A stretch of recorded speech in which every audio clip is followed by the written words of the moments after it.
Yeah. Welcome back to Rap Drinks. We're here with Nick Neofitidis, DP, travel man, camera dude extraordinaire. We're going to hear all about his stories on MTV, Vice, and some other things. Mm-hmm. Nick, welcome to the program. Thanks for having me, dude. What's up, buddy? Cheers. What's up, guys? Cheers. Thank you for having me. Cheers. Yeah. Cheers. So, Nick, like when you are working on these things, because you do a lot of these, sort of your I would say your specialty is like you are the one-man band kind of guy. And I feel like a lot of our audience can understand that because they get into that world and it's like you've accelerated and thrived in that world. So can you talk about like being able to wear multiple hats on a shoot and how you manage that and how you kind of balance your role? Sure, yeah. I mean, I think it really starts with just how I got into the industry, which was to come in on the complete opposite and the corporate television side of it. So I worked for MTV and MTV News as my first job out of college. I was in Boston for a few years in Northeastern, and you know, serendipitously through networking and actually just a neighbor in Connecticut that used to cut my hair as a kid. Her brother worked at MTV. I had a Greek priest introduce me to a cousin of his, and this woman, Jeannie Kiedis, who was also part of the MTV Viacom family. And, you know, somehow in that mix, I started there. And when you're a young kid coming up, you kind of want to just do everything. You know, I came out of school. I had a good experience at Northeastern because we had co-op programs. So I kind of already knew what I wanted to do. I had worked for the Red Sox. I worked for Reebok, you know, national headquarters. I had done some video work. I had done some B-roll, some edit. I got to touch everything. And I was like, you know what? This is it. Like, this is what I want to do. I just want to go out there and do it. Can you explain like what MTV News was? Because I feel there's a group of people here that are like, wait, MTV had news? Yeah. So, I mean, MTV had news, and MTV did play music videos back in the day before you started watching Jersey Shore and all that other stuff.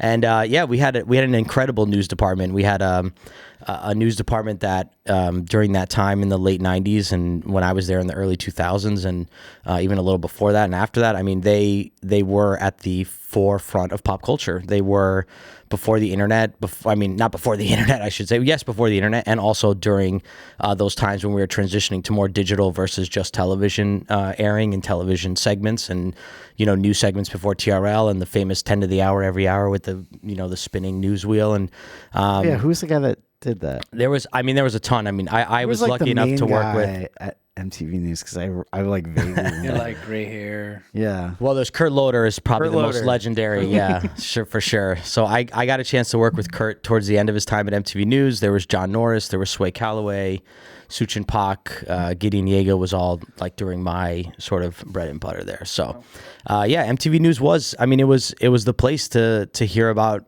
the music like news, the movie news, the Vice News before Vice News became a thing, in a lot of ways, for sure. Yeah, and we definitely, you know, looked to get deeper with artists. We covered a lot of different stories in a lot of different capacities. It was not just album releases, but it was going out with artists. It was covering them at shows. It was following them for a couple days in their hometowns to, you know, put out series like My Block and All Eyes On and all these great series that we had that really went a little bit deeper.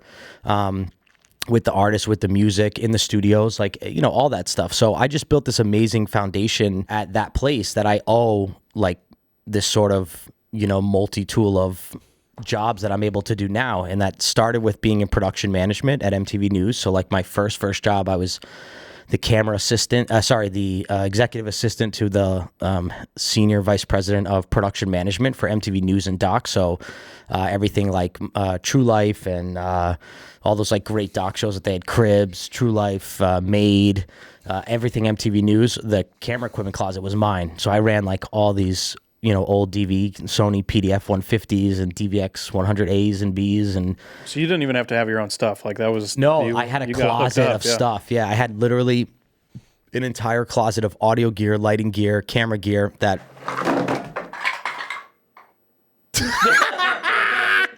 It wasn't a poster this time. No. That's why I'm afraid of that candle. Fair enough. All right, blow the open flame out. God damn it. Now it'll be smoking. Put it on the shut, yeah.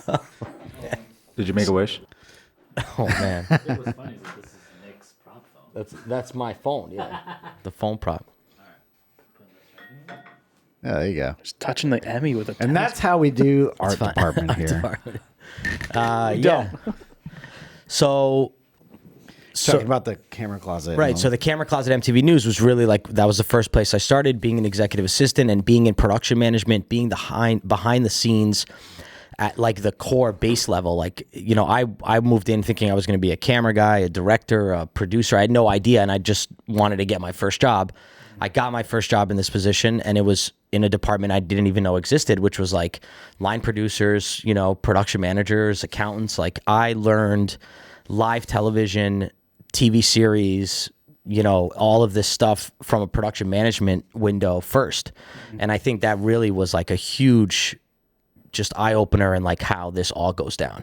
And then I was able to transition into a more camera role, because when I kind of got to the end of my 2 years, my boss, this amazing woman, Laura Hill, who gave me this opportunity, she told me, like, when you're done in 2 years, I'll put you wherever you want to go. If it's here in MTV or in Viacom, it is. If you want to go out and try movies or do this or do that, like, it should be that.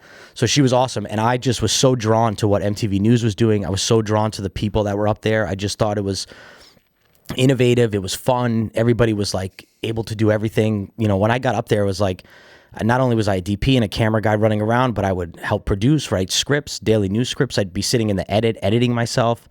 You were given all the tools. You were given a closet full of cameras and 5 edit bays, and you can do whatever you wanted as long as you just were willing to take the time to do it. Did that give you like a weird heads up where you knew how much everything cost beforehand? So when you got to be in front of the camera, you're like, okay, I cost this much. Like, Yeah. The production management thing was so beneficial in that you just don't realize, I think, how much goes into a production period. Not only like a yearly production budget, but like one of the most amazing parts of working at MTV was working on live television. So I'm rocking my original VMA 2005 Miami, the first VMAs that I got to work on. That was an experience that like you can't replicate. Like, I don't think a lot of people have like live television experience. It's something that maybe doesn't happen as often because everything almost feels live the way it is now, the way we ingest everything. It's like always coming at us. But like live TV is a whole nother beast. You are literally prepping for 10 months before the show. So the VMAs in September, we're already booking the venue like from that December when we just had the last one.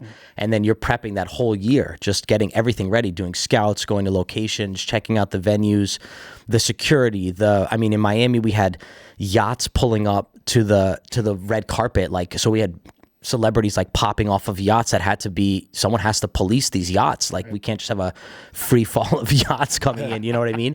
And then we also, that year in Miami was incredibly insane because we had a hurricane right before that. Like literally 2 days before the VMAs, we had the hurricane come in. When you're building an entire set, outside of the arena, for the red carpet and the stages that spin for the cars that the celebrities are bringing, like Snoop's bringing his car and, Jay-Z and Pitbull, and they're bringing cars. And so you just have all of these elements. There's like one department that makes sure like that all of that shit is in line and that it doesn't go crazy. And then on top of that, there's a hurricane.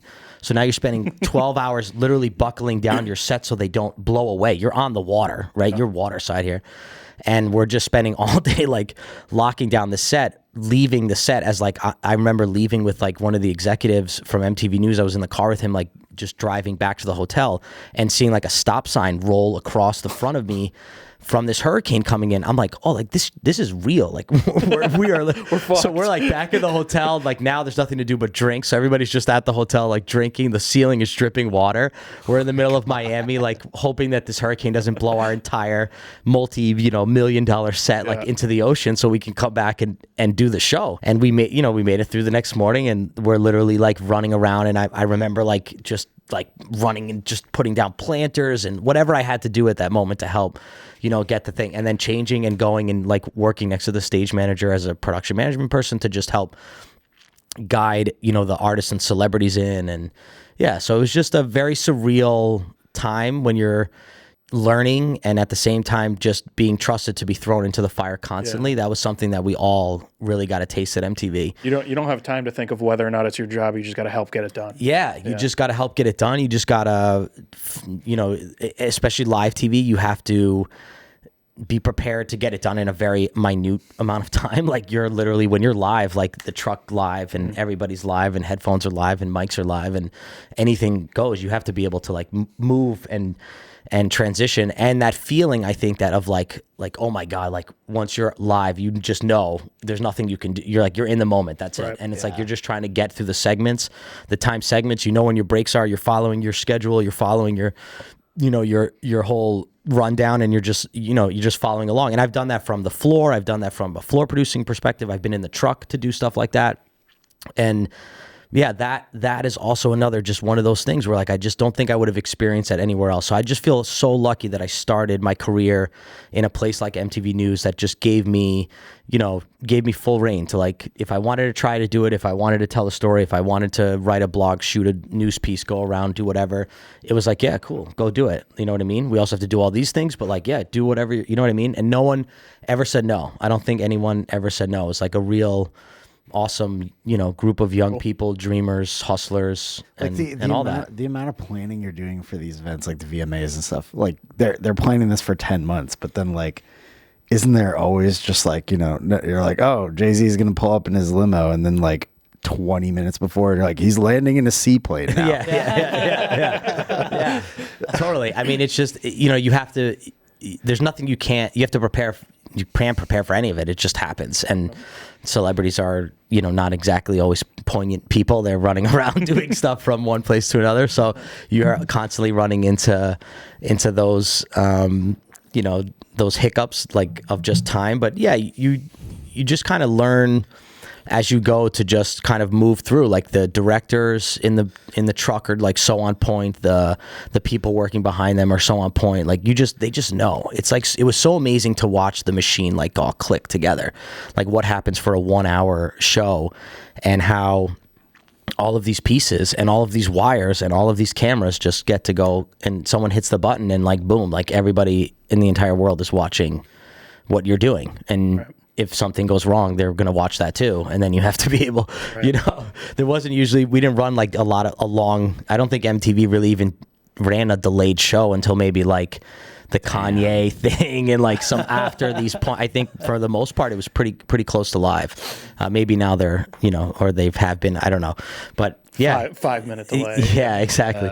So no, it was just, yeah, the VMAs were huge. Live 8 was a big one that I did first. Like even before my first VMAs, we did Live 8, which was like the Live Aid show just redone. And they were in Philly and that was Wembley all over again. Yeah, that was all over. Yeah. Yeah, all of these were just amazing learning experiences to be able to take to, wherever I was going to go next. And I think the next transition out of MTV was watching all of these DPs that used to come in and get gear from me those first 2 years, and then all of the freelance DPs and freelancers that would get hired as subcontractors at MTV to come and help us do bigger shows or bigger productions, or when MTV News we were just too busy and we had too many people, too many shoots, too many interviews going on at once. Like we would bring in freelancers to go run out and do the field pieces and do stuff like that.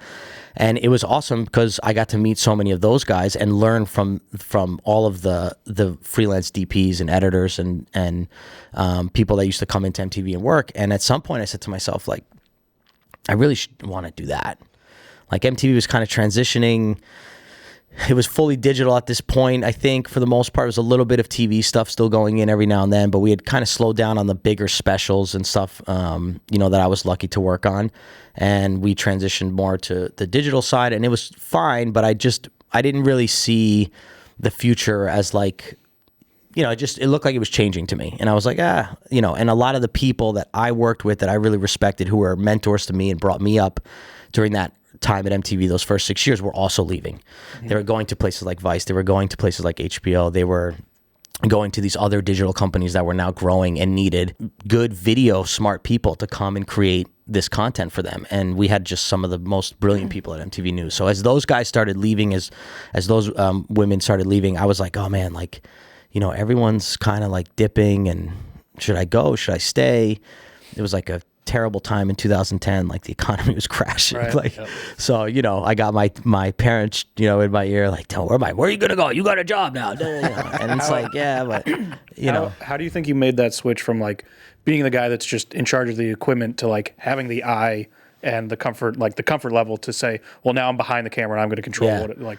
I had confidence from other people, like trust from other guys that were doing it. That brought me up. So when I was transitioning from production management to production, and going into more I knew I wanted to be behind the camera. Like I knew I wanted to hold the camera, shoot the shot, get the interview. Like that's what I wanted to do.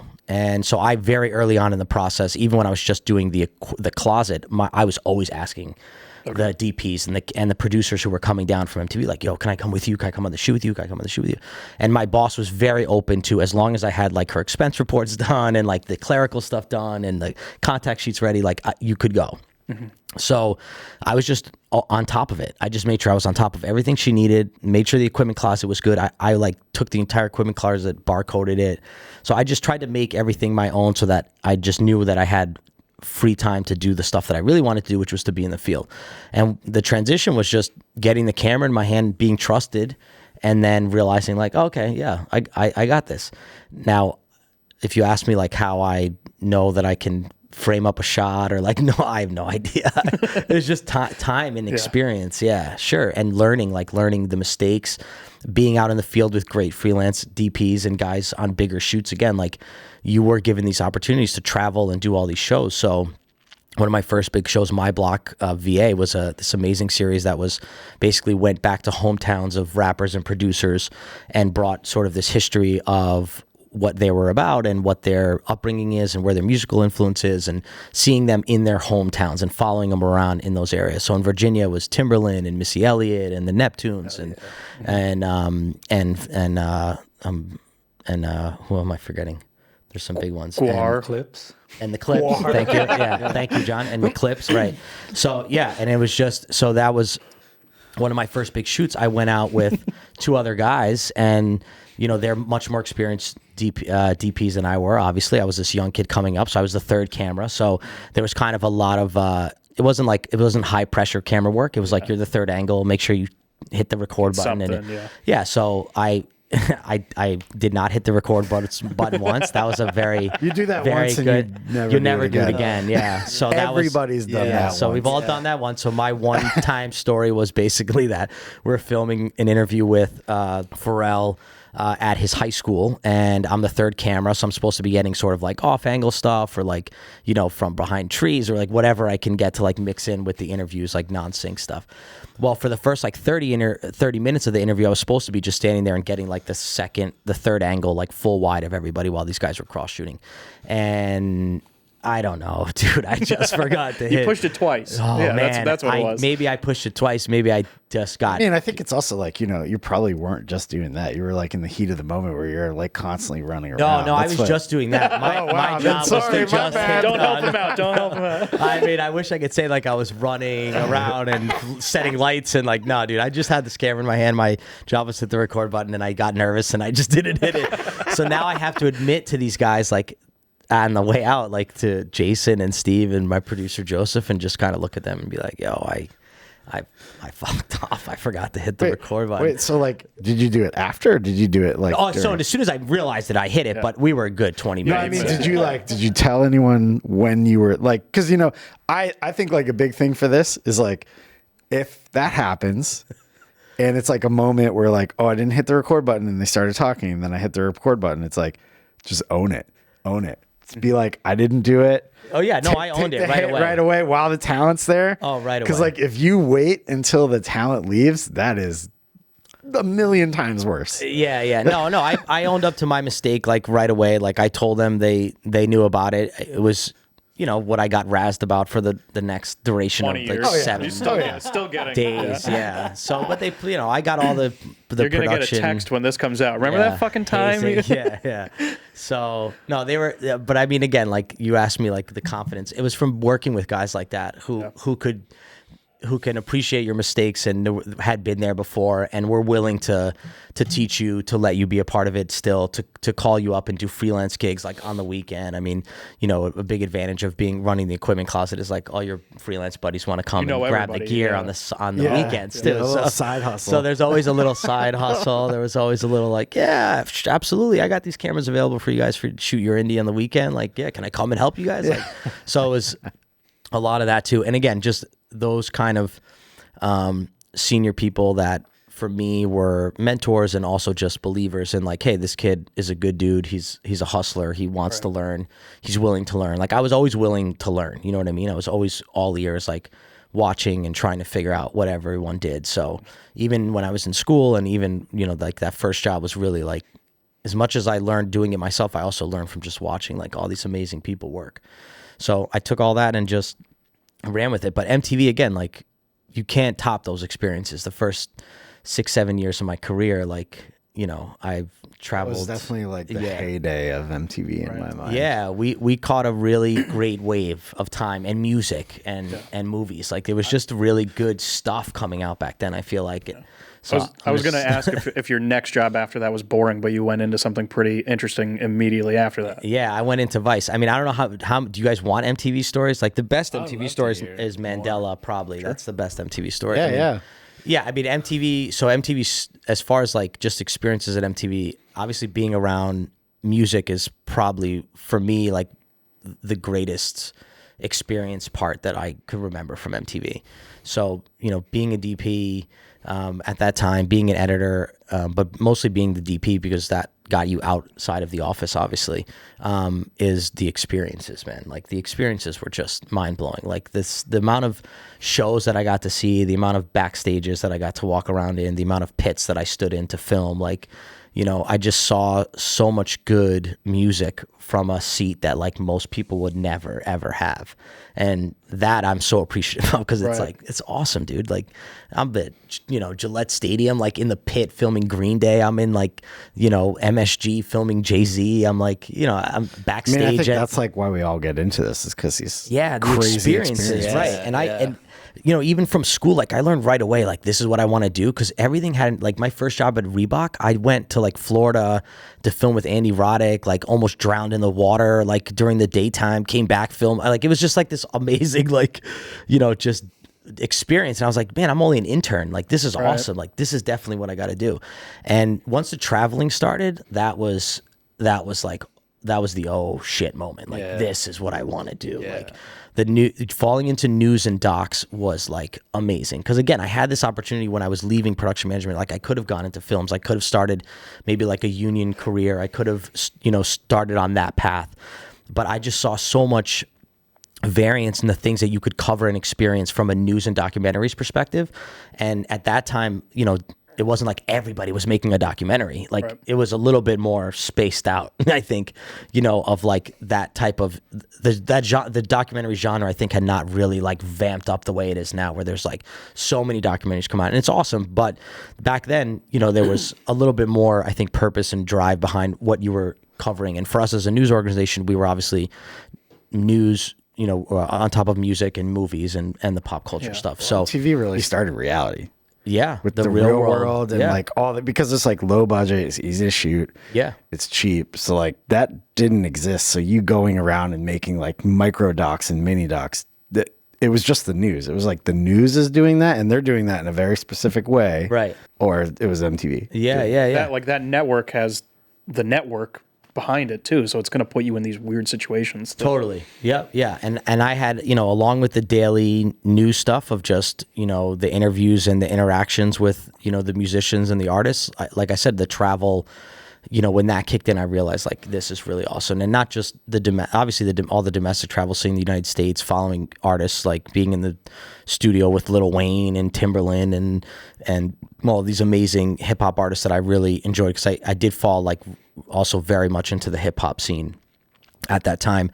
I had two amazing producers and writers, Shaheem Reed and Ramon Dukes, and these guys just like put me under their wing and just like took me everywhere. It was like everywhere. So every major like hip hop album release at that time, like I was there filming it. I was in the front row filming it. I was at listening parties for Kanye West. I mean, I just did musically, crazy. like when I think about stuff, just like it was just amazing experiences. The biggest one probably being the 50 Cent travel that we did when he was touring in Africa. So we literally hopped on the tour with them. It was me, our producer Joseph, our production management, my brother Phoenix, and it was just the three of us. And we basically pitched it to 50's team as like, hey, we're going to come and cover the music and the concert and the shows and stuff, but we also really want to get you involved in some of the social and historical pieces of South Africa. Like we want to take you to the Apartheid Museum. We want to take you to Mandela's house. We want you to meet some of the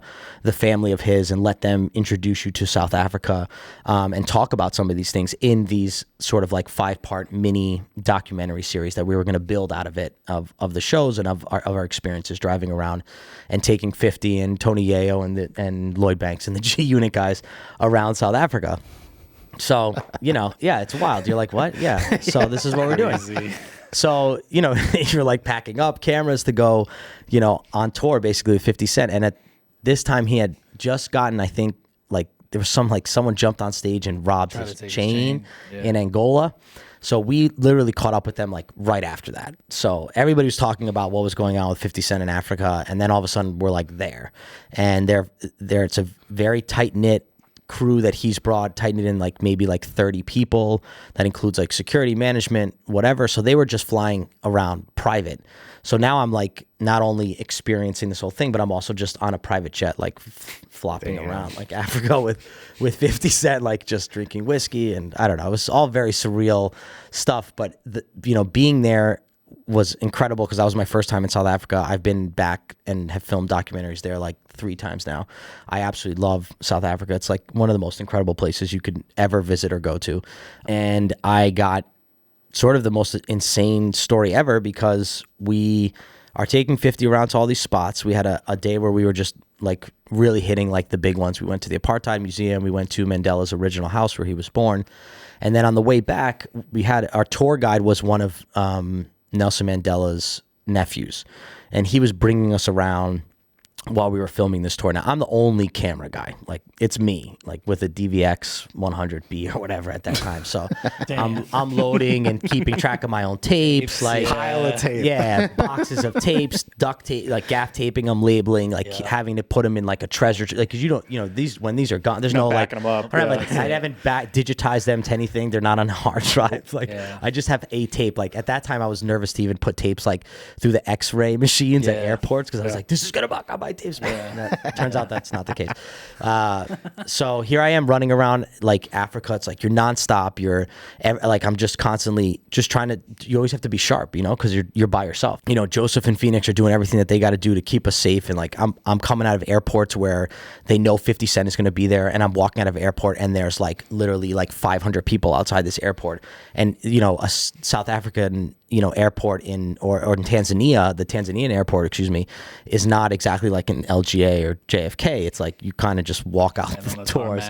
There's not a lot of security, and so we're just right into the world. Right into the world. One guy with a camera, and then 500 just ecstatic South African people, Tanzanian people just wanting to like see him and touch him and yell for him, and I'm just like backing up with the camera like this, and I'm lost. Like now 50's been pulled into the car with security, and Nick the camera guy is just like I'm just like, where do I go now, dude? And all of a sudden, like out of like an angel from above, like my boy Phoenix, the production management, just like Nico, like screaming, like he's just like this super big dude, like ex-military, like he's like a beast, and he's just like Nico.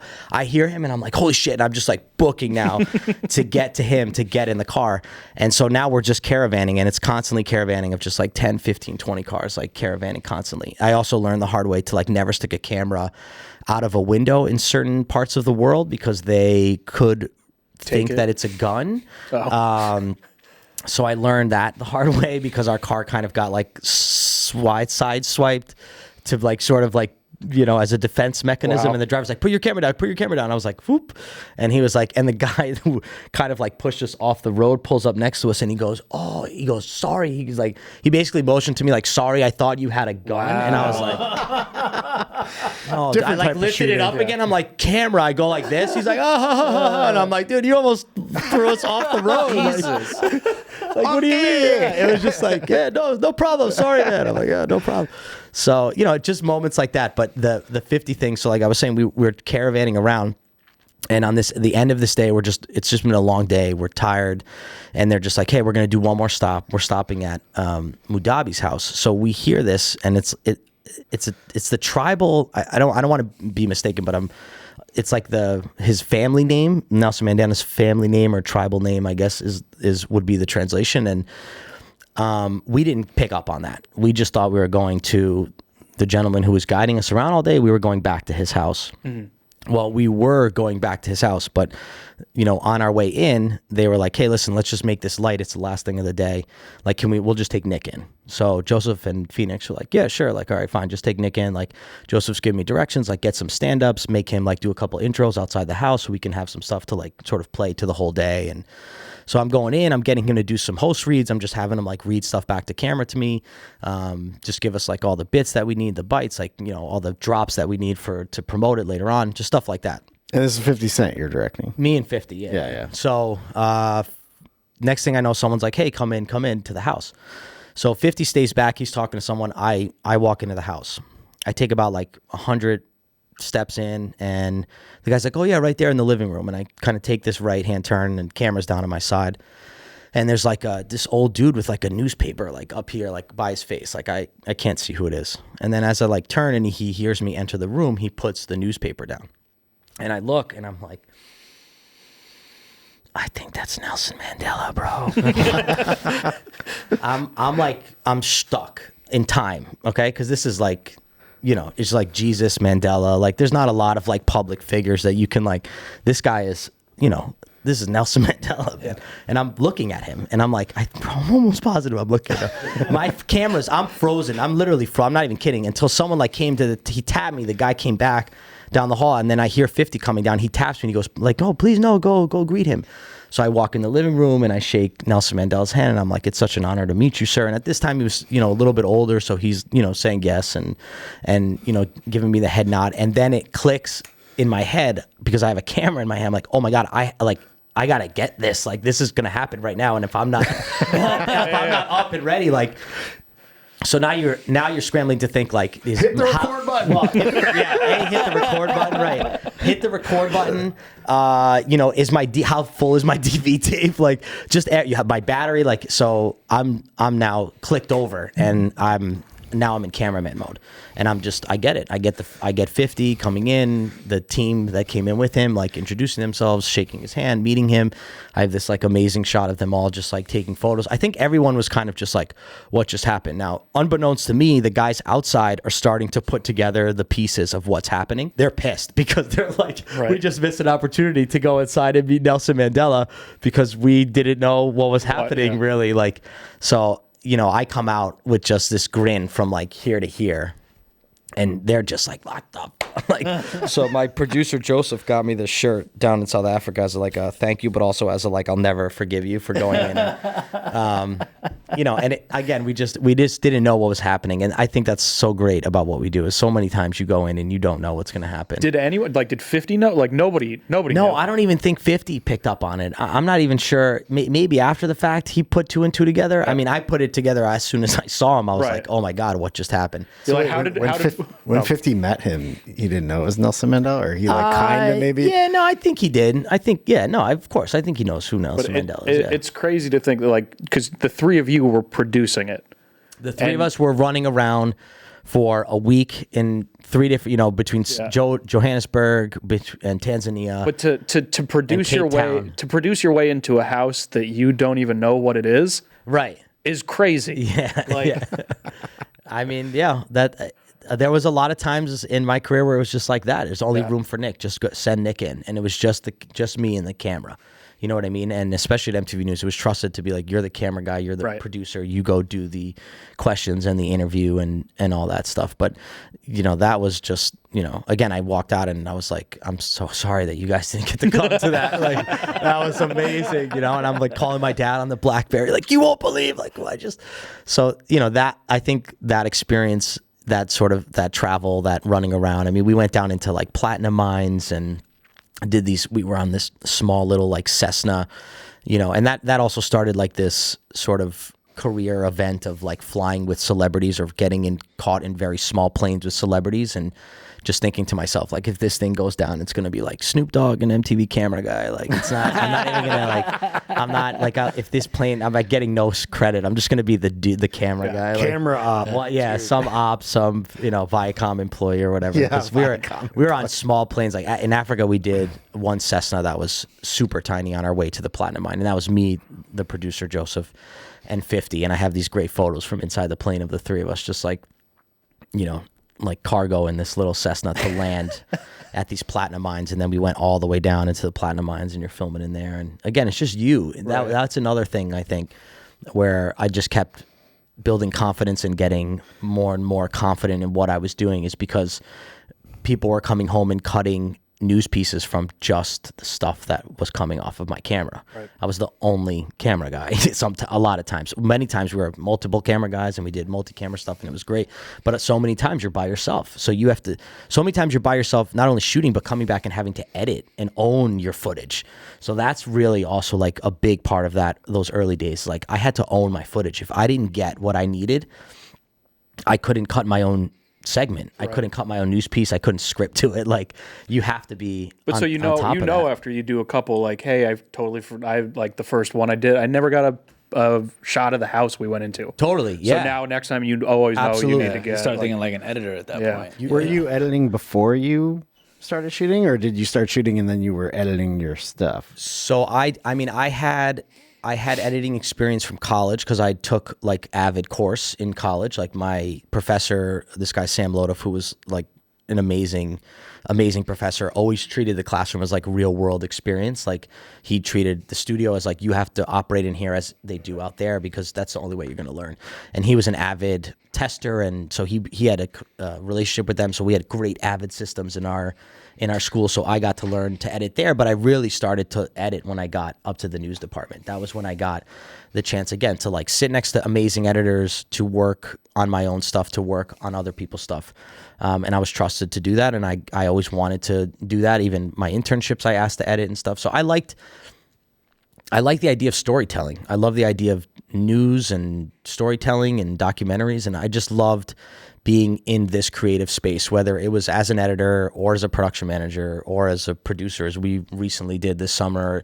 You know, it's, if I can be helpful on set to get to the end goal and deliver something that's good and entertaining for somebody to watch, like, I don't know, it's a good feeling. I like doing it. So I just kept doing that. Does it hurt you to have like, you know, like a lot of people like in this world, they kind of like, they have like a department, they go, this is the way they go. Does it ever kind of backfire that you know too much? Like, you know how to do this, you know how to do that, you know how to do that? I don't know if it ever backfired. I think it's always like been helpful to know, you know, what sort of each department is doing, or to have a good understanding of like what everyone is doing. Some might look at like what I do and be like, it's hurtful because like, oh, you didn't become you're not just a DP, like you don't just do big commercials and big movies, and like you do, like I'll do everything from nonprofit event coverage all the way up to an indie film or whatever. It doesn't matter. Like for me, I just always love to be on set. So it was never a hindrance to know a lot about everything. If anything, it maybe just stopped me from like focusing on one specific department and like feeling like I needed to master only that and like not worry about anything else. Because even going into school, I thought to myself, oh, I'm going to be a director. And my mindset was like, oh, a good director needs to know like what his producer's doing, what his DP's doing, what his gaffer and grip and department and electric department. Like the director should know a little bit of everything. So when I got to start this whole process, like I was trying to learn everything. I wanted to learn the camera department. I wanted to go and sit in the music studio and learn how to record a song. So I learned all that stuff, took that out into the real world. And when I started working at MTV, that people were like impressed that I knew so much just as a kid that came out of college. And I'm like, yeah, I have all this hands-on experience. Like I worked already. Like I know all of these places. I like this. This is what I want to do. So I'm like already started doing it. So I'm ready. Like, let's go. So that was why I was able to progress, keep moving up. And then also be able to, at the end of that tenure, when I felt like it was time to go fully freelance and like be my own boss and like own my own company, that I was ready to do that. And I saw the other people that were coming into work for us, and I saw what they were making versus what I was making staying at MTV. And I also thought to myself, hey man, if you're good and people trust you, like you should go. And the people that were leaving, like I had mentioned earlier, are the people that told me, hey, when you come out here, we got you. There's stuff out here for you. We got you. And that's how I got to start doing the Vice stuff. And that became like a really big chunk of time too. So when you went like freelance from being like salary position to freelance, what was like the biggest change? I know it's like feast or famine. You have to like find your people. What to do with your free time and how little email I got. Like when I was at MTV, man, you got a lot of emails you had to answer. It was constant emails. Like you're either CC'd on something, blind CC'd on something. There was constantly emails. Going freelance, it was like, oh shit. Like now no one's emailing me. I have to start to email people and figure out like what's next. You know what I mean? So at Vice, you were hired per piece. It wasn't like you weren't like a full-timer yes. there. I mean, when I got out freelance, my first gig was like with a chiropractor dude in Midtown Manhattan. He needed videos for his website and his book that he had just written. And a friend that worked at MTV got me this from Leanne. She literally was like, hey, I heard you're out. Like I got this chiropractor that I go to, like he needs some help doing some video work, like he needs someone like you know, which was like, again, this idea of this one-man band guy who can come and shoot it, edit it, and do it. So that was like my first job out, was like, all right, chiro, sure, cool. And I'm like, oh, how much is you gonna pay me? And I'm like, oh shit. And I'm like, so now I'm like, okay, cool, this could work. Like I can own a whole thing and I know how to do this. And then I started to, you know, get the harsh reality of like, oh my God, I have to like buy gear and like my computer is not able to edit. I should get a better computer. And so now, you know, the freelance world kicks in and you have to start now adapting to that new world and being like, am I, if I want to be successful here, like what do I need to do? My network was kind of already established and growing. The MTV time, my time at MTV News was the ultimate networking, you know, build I could have ever imagined in my life. I'd say 80% of the gigs that I get now, you can trace back to like the 6th degree of MTV News. Like there was somebody from MTV that knew somebody who recommended me, you know what I mean? And that's still to this day true, that network of people is still very much family and very much out there. And when I need something, if I need something, I can always tap that network and I feel like they're there for me, which is great because that's really what freelance is about. When you're out there by yourself, you're only as good as your network. I've kept my network open. I've also kept my, you know, utility open in that I do DP, I do edit, I do produce. So I kind of have different people who know me as different things. And, you know, I hope that is enough to keep me going here, like as we continue on. Do you think there's a place now that's similar to what they were doing back then, or is it like fuck like you guys? MTV News? Yeah, or? like fuck you guys, figure it out. Yeah, no, I don't know. You know, I don't know. There's a network. Fuck you guys, figure it out. Like, because I mean that is You mean like you're, for a young person, like coming up like now, you're saying, or like something you came out of college and like that was just a job opening you applied to, you happened to get it, but it's like that's such a big name. It's like I would never think that me coming out of college, I'm just gonna like apply to fucking, you know, HBO. Like neither did I. Neither did I. That's the thing. I think, look, everyone has like this, you know, everyone I think who comes into this industry has some type of like story of how they got into it, their cousin or their brother or their friend or their, you know, we all have like our way in, right? So I knew I wanted to do this, but again, I literally got introduced to MTV because a woman who used to cut my hair, her brother was like the programming director. Because like when you get out of college, like everyone's like, oh, dude, I know someone who works. My sister-in-law's as a producer at, you know, everyone's got somebody, but they don't most times know anybody or anyone that's going to be able to help you, I guess, in that capacity. This person definitely could. And when I met Jeannie Kiedis, she definitely could, again, through a Greek priest that I know. I was going to ask. A family friend. Yeah. What, like Greek being Greek is a huge part of no, it is. So it's Can you talk about like that? Like, I feel like you being Greek, you don't even need to know the person. You walk into a Greek bakery, you're like, hey, I'm also Greek. And then somehow you're Things you're there. happen, yeah. Yeah. Well, we'll talk maybe about the that? Wonder Wheel later and how that all went down. The Greek stuff there. I mean, yeah, I don't know. We're a community of people that like to help each other when we can. So again, it was just like I came out. There was a priest who knew me through other family friends, and he was like, "Hey, I have a cousin who works at MTV. You should go meet her." And so I did. And honestly, when I moved to New York November 1st of 2004. In Queens, I landed the next day. I had an interview at MTV, and I literally went once a week to MTV for 3 weeks. 4 weeks almost, meeting I had even 1 week I had 3 interviews, but it was all different people, different executives, different, whatever. So it was just so random. I just was trying to get a job. I had no idea what I was. I literally only PA'd. I only PA'd one time. So I know people start and you PA and that's your thing, and you PA for years or months or whatever. Dude, I did one PA gig. I'm knocking on wood. Thank God. I only did one PA gig. I did a PA on a DJ turntable commercial that I found on Craigslist, and I was driving the truck around, and so that was my one and only PA gig, and it was awesome. And then I thought that's what I would be. I was like, oh, I'll get more PA gigs, and then I got introduced to this guy and this woman, and hey, go meet these people.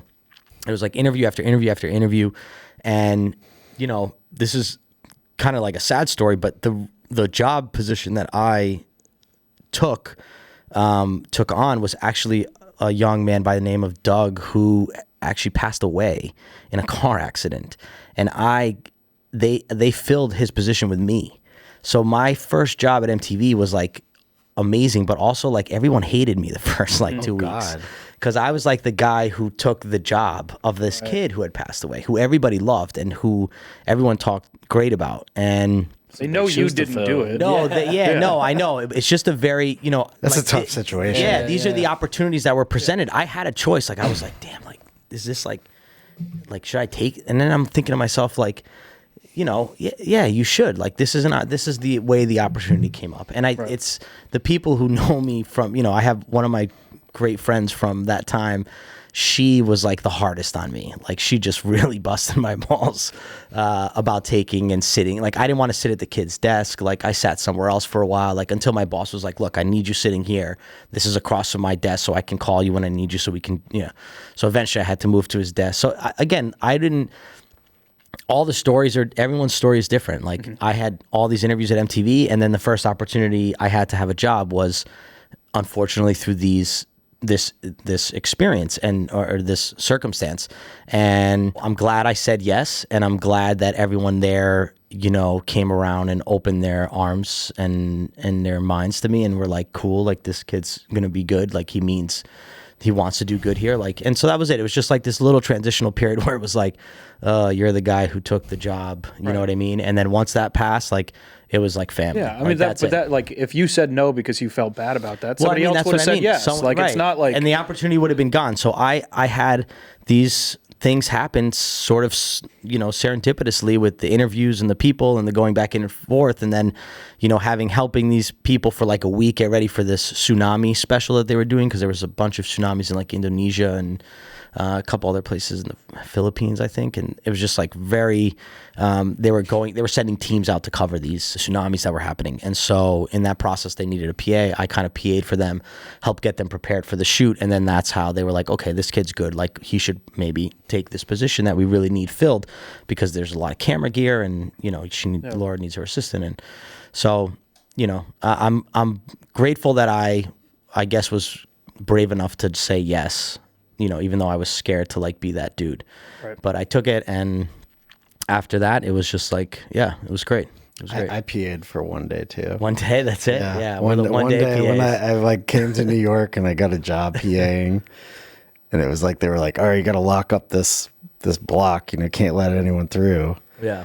And I remember being there, and I was like, hey, everyone stop. It's of course 4 p.m. Midtown. I'm everybody stop. And then one guy was fuck you, and I was all right, whatever, I don't care. And I just let everyone through. And the producer was like, you're a terrible PA. And I was like, yeah, I can lift shit if you want me to like lift sandbags. And you're like, yeah, go do the lighting stuff. Yeah. Everyone has like can have like such a cool, unique story on how they got in the film and TV world. And MTV for me was a dream. You know, I'm an 80s baby. So this is like MTV and TRL, even when I was like in high school, was a big deal. And I used to try to sneak in to MTV when I would come. You know, I grew up a little bit in Connecticut. And so for high school, we would just hop on the Metro North and just come down to New York City and like skip a day of school and hang out in New York City and go to a Ranger game or whatever. And so we would stop at TRL. And a couple times I literally would go up the escalators and go to the security guard and be like, oh, I'm here for the intern, you know, segment or whatever I would say. And he would be like, no, you're not. Like, here's the interns, like coordinators, like card and stuff. So there was like this really awesome sort of like life moment where I was coming up the escalators and I was actually like allowed into the building because I had like an ID card and I worked there and stuff. Did you get to like use that to go into any like if you were tried like, to oh, use my someone's MTV performing and I want to like go and fucking see it? I tried to bring my MTV ID card to get me to a couple places. Sometimes it worked. Most times I didn't need it because I was running around with the camera. So if I was, you know, at an anything music related, I had a camera in my hand. And when I have a camera in my hand, my general rule of thumb is like, just do whatever you want until someone like pulls your shirt and tells you can't do it. So, you know, I got into a lot of, even just working into a lot more, you know, crevices and corners and pits than I probably was supposed to be in, but I got there and enjoyed it. So yeah, MTV was a great time. And then after that, you know, the transition to freelance was, you know, just figure shit out as you go. You know, I just knew I knew I had to book gigs and I had to make money. And, you know, in the beginning, MTV was actually still hiring me back, like MTV News. We had just started doing a lot of like early on live streaming stuff using like Teradek using, what the fuck is that shit? TriCaster? TriCaster. We used to use the TriCaster. There you go. So we had the TriCaster systems being pulled into MTV and we were, you know, kind of learning. Everyone was learning about streaming and live streaming and doing stuff like that. So, so they were still bringing me back a lot. So it was great. I was like coming back to my old job, but getting paid like double what I was getting paid before to be there. So I was like, this is awesome. You're like, this is it. This is it. And then, well, no, what was it was really getting tapped in with the guys and the teams at Vice and being able to like travel and shoot docs. And this was like early Vice days, right? Like this was like, you know, 2009, 10. Before the HBO Vice. Before the HBO Vice, when the YouTube Vice was really getting, you know, a lot of traction, and there was you know, Vice Guide to Everything and a couple of those series that I was jumping on and working on. And again, that was all thanks to a producer who had left MTV News, a guy by the name of Joseph, who's like a great mentor of mine and is an amazing producer and director now. And he went over to Vice and he was like, I got you when you're out. Like, I'll help you get involved here. And he was helping them build up that YouTube stuff. So I sort of like naturally transitioned into that world, and it was like MTV News, but with like, you know, no lawyers. That's what I feel like. What it felt like. I feel like I remember like the early part of Vice being like the raw version of you know, it's like that documentary Now episode where they like did a whole mock of Vice. Like, like we sent 2 producers and then they died, and then like we sent 2 more producers. Yeah, there was a good amount of that. I mean, we definitely were. Yeah, I mean, it was awesome to be a part of that because I learned sort of news and docu storytelling from a whole different perspective, which was like, when you land on the ground, you have an agenda that you want to, you know, get to tell the story. But if like something in that changes what the story is, like you should go with that. We were always encouraged to do that. The producers that I worked with were always big on like letting you go off the path if that's where the story took you. You know what I mean? So we would hit the ground and we'd start doing our storytelling. But if we needed to chase something else to help tell that, like we were encouraged to do that. What was the first Vice like the bigger travel Vice job that you did? I mean, I went on a ton of like, you know, they sent me to, I'm trying to think like in sequential order, like how it all went down. But, you know, I saw Thailand, China, Peru, Mexico City, India 2 or 3 times, Africa 2 or 3 times with them, Jamaica obviously with Snoop and the Reincarnated film. Trying to think of like the first sort of like crazy one. Or like the craziest one where you were like, what the fuck? You're like, I might be one of those people that die. Yeah. We did an episode for HBO, which was like the world's most dangerous border, where we went to the border of India and Pakistan, and we did a story on just like the tension that sort of always resides up in these areas. And, you know, Kashmir is like a pretty heavily militarized area. So, you know, I'd done hip hop stuff in neighborhoods that required some security, but this was like the first trip that there was like guns like all the time. Like there was always a guy with always multiple people with, you know, artillery on them and close by to your camera. So that was probably the first one where I was like, oh yeah, like this, not because I felt like scared of the environment, but just because I was like, there's just like so many guys, like someone might just like sneeze and by accident there's just like that many people with guns around. So it was, you know, that was, I mean, again, it's ironic because like Kashmir is like this like unbelievably beautiful part of India, like the lake and just the people and the mountains it's like, it's beautiful up there. It's so amazing. But then you drive out of the hotel and it's like military stand after like military stand. Did you get any like hostile environment training before you went, or did they just no, not advice. No, it was like, so come on a plane. At some point they started to get a little bit more, you know, official with like when you went to certain places, but no, not really. No. So you're freelancing for them. Are they calling you and pitching you the idea and asking if you want to do this story, or are you going to them and saying like, I think this would be good for you? So no, most of the stuff that I did, all of the stuff that I did for them for the most part was stuff that was coming into Vice and then getting assigned to a producer.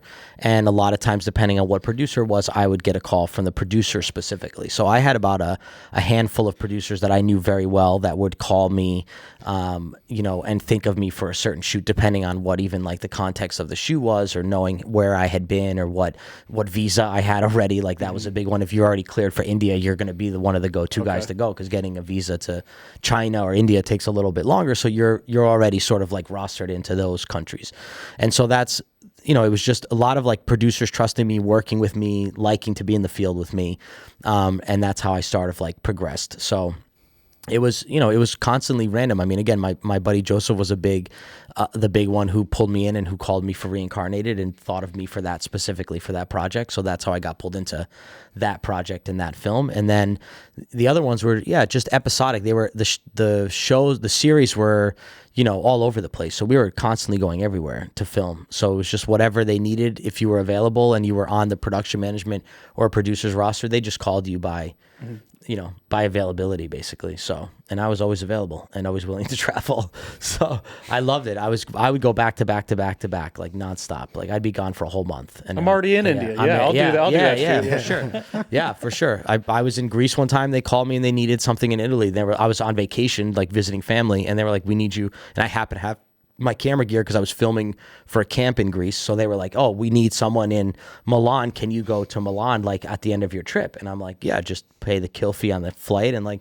I'm there. And so wow, it was awesome. It was awesome. That was also like getting involved with Vice was also, you know, again, from a freelancer's perspective, like the moment where I realized I needed to buy my own camera and like really get a camera, like put the DSLR stuff down and like get a, you know, what my buddy Steve called a big boy camera, because I was very nervous about purchasing cameras that cost lots of money. And, you know, I was still a freelancer, like, you know, trying to get my feet wet. And I'm like, but I noticed that Vice was constantly shooting on, you know, we had just moved from the Panasonic AF 100s, you know, to the C300. So the Mark 1. So I saw that was a camera that just started to get like purchased at like tons, book loads at Vice. So I was like, this is a chance to like get this camera. And I knew the camera guy who ran the camera closet there very well. This guy Dan, he was an amazing dude. And so I would always kind of just like drop in his ear and be like, yo, like if I got a camera, like would you rent it from me? Like, he was like, yeah, just get it, dude. He's like, don't worry. I was like, but like, I need like to know that like if there's other cameras in the room, like, and I get booked on a gig though, you're just going to be like, oh no, those are being taken so that I can bring my camera. So he was always on my side to like, you know, whatever was going on. He was like, oh no, Nick could just use his camera. You know what I mean? So that I always got my rental on top of it, which was huge.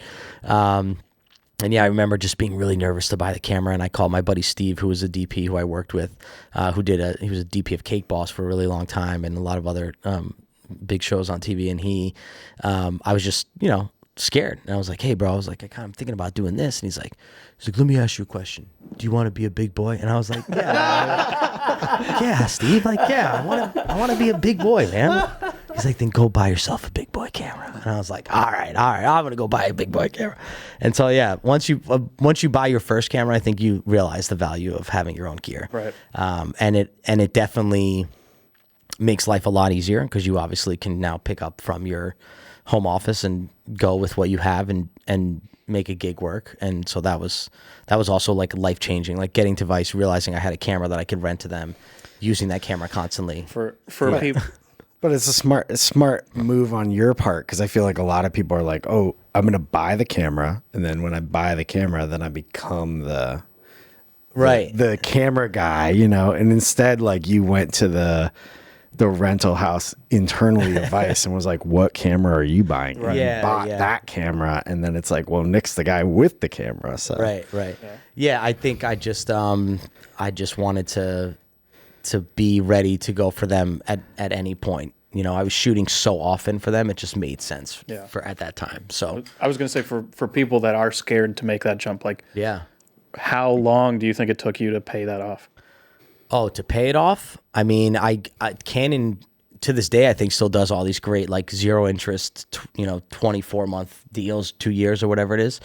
So I was on that, and I probably worked enough gigs to pay it off in like a year and change. Not even. Yeah. I would say rule of thumb for buying a camera is you should be able to rent it like once or twice a month to make the payment. Totally. Yeah. I mean, if you have to rent it more than that, then you better be really good. Well, yeah. And I mean, that's what instills the confidence in buying it at that time. I'm like, I know I'm going to rent this once a month to these guys because I'm going out for them like 3 times a month.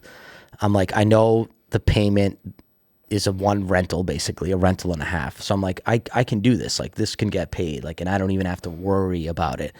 So that was it. And then once you start getting more and more and more, and again, it just makes your life so much easier. Like, I was running around trying to find cameras and renting from rental house. Like, it was just a pain in the ass, man. I just was like, this is like not. Yeah, and you kind of skip a lot of things too. Like, you don't have to set up insurance at a place, at a rental house, to like necessarily get a camera, or like you have to source all this shit. Like, you just build your own kit, and I just had my own kit and got my own insurance and ran with it. Was there a freedom you felt like if you're using somebody else's camera, are you more scared to do stuff, or were you more scared to do stuff with your camera? Oh man, scuff your own sneakers. I know. Yeah, no, I don't care. I use anybody's. I don't. Yeah. No, you got to get whatever you need to do the work. Yeah, I don't really care. So Vice, so Vice was like the jump off. That was where I got to really dig my heels into like travel documentary work and really feel like, okay, I'm here as a freelancer. I'm good now. I've got consistent work. I'm gone. I'm working. I'm able to pay my bills. I'm able to take time in between and chill. I'm able to work on my own stuff. Like, it was a great window of time to reassure me that I was like, hey, you're good. You can do this. You know what I mean? What was in your kit at that time? That's like, other than your camera and shit, like, what was in your bag that you knew you'd always need? It's the same. I mean, it's literally the same. If I got up out of this chair and walked to our equipment closet across the hall, I could literally pull down my 3 bags and be on a plane in 20 minutes and be ready to shoot a documentary. Like, that's how I build my bags. I'm in that mindset. That's just how I need to have my gear. So at that time, like, it was go bags of cameras. It's 3 bags. It was I have a think tank like suitcase bag for the camera. I have my Burton book bag that I got from like the Vice days. Like, they were getting these amazing Burton camera bags. Like, I don't even know if they make them anymore. The snowboard company, they just sick camera bags, man. And I was just like, I love this bag. Like, I told him, I was like, I need one of these bags. I'm like, well, I know you're getting more. I'm like, he's like, so, I'm sorry, Dan, I'm going to tell a story. I can't, for real. I came in with like Greek pastries from Astoria, like 3 bottles of wine. I just dropped them on his desk, and he just like kind of like looked at the shelf behind me, and I just like packed my bag and like walked out. So I have this amazing Burton camera bag that I got, from my, my Vice days, which I like to think compensated for some of the day rates. Yeah. I literally had a think tank bag with my C300 in it. Your standard like 3 EF lens kit, like 70 to 200, a 24 to 70, a 16 to 35, whatever filters and like shotgun mic I needed, like 2 lavs, and like that was it, and like a little side monitor if I needed, your tripod, and I was gone, and I could shoot like that probably like 80% of the shit that I still do. So and back then, like the small little Go lights probably weren't as big as they are. We had like little, they took like 8 AA battery, LED, like whatever LED top light. But I hated that look that they were so harsh. Yeah, so it reminds me of like local like news, at night when they're just like blasting the light on the faces, and you're just like, dude, you can put like a softbox and it'll look like 1,000 times. Well, better. so that I guess that's the question. If you're traveling without anything like that, if you're going into a weird spot, you don't know where the story might lead you, how do you make sure that you are able to capture what's there? Yeah. I mean, listen, for me, I think one of the things that I still am learning constantly is lighting. I mean, I coming from a news and documentary world, that was probably my weakest skill set. I had to work so many times in natural light and just whatever you had in front of you. So like when these Canon C300s were coming out and like the low light capability was like killer for that time, that changed the game for guys like me, because what are you going to run with? Like I'm going to drag an RE like 5 light kit up the mountain in India? Like, no, I can't even fit that shit in the fucking trunk. Like where? Right. It's like, so back in those days, like we just, if it wasn't like on a AA something, like a small little light or whatever, like there wasn't a lot. We would bring like these little umbrella, the Rifas that we pulled out the other day. It was like the old Rifa, like lower pull and like, a good light, and you can fold it up really tight and bring it around. That was like one of the travel lights that we like, the Rifa 44s or whatever we had in our closet. Yeah. 3-bulb light. Yeah, you know what I mean? He's got the crazy 3-bulb. I was just running off the 1 bulb that like spent money, you pulled too hard, on like my Rifa light. Yeah. Still have it. So, So back in the day, like, I say back in the day, like it's that fucking long ago. I guess no, it really wasn't that long ago. Like No, it all this wasn't, shit but- like changed Yeah. so much in the last 6 years. Yeah. And again, I think maybe people have different perspectives, like what a documentary crew looks like, then there are different versions of it. There are times when you're out there with a truck and you have the half-ton truck and you got the lights that you need to do what you need to do. But like a lot of times, like, like you're shaking your head because it's like, nah, not really. I mean, like that's like documentary commercial. Right. Which is another thing. Style. That's another thing you probably led into working at Vice, because they kind of really started that whole like branded content. Like, what is this, a doc piece or is this a Dr. Pepper commercial? So you're absolutely right. So I mean that was a ton of the stuff that I did also, and that was again coupled with travel, but sometimes just tongue-in-cheek style branded content. I mean, I did this amazing series, one for the World Cup and one for BMW Mini Cooper, where they basically had like a travel competition show. They picked. They had a host for the show, and then there would be a winner contestant that would travel with the host, and they would be given a Mini Cooper to go around and tell the story, whatever the story might be. So like Jamaica, we did voodoo, the history of that. We did in Peru, we did scissor dancers. In Sweden, we did like micronations. In South Africa, we did Kwaito, which is like the taxi drivers, the music that they play in taxis to like promote artists. It's called Kwaito music.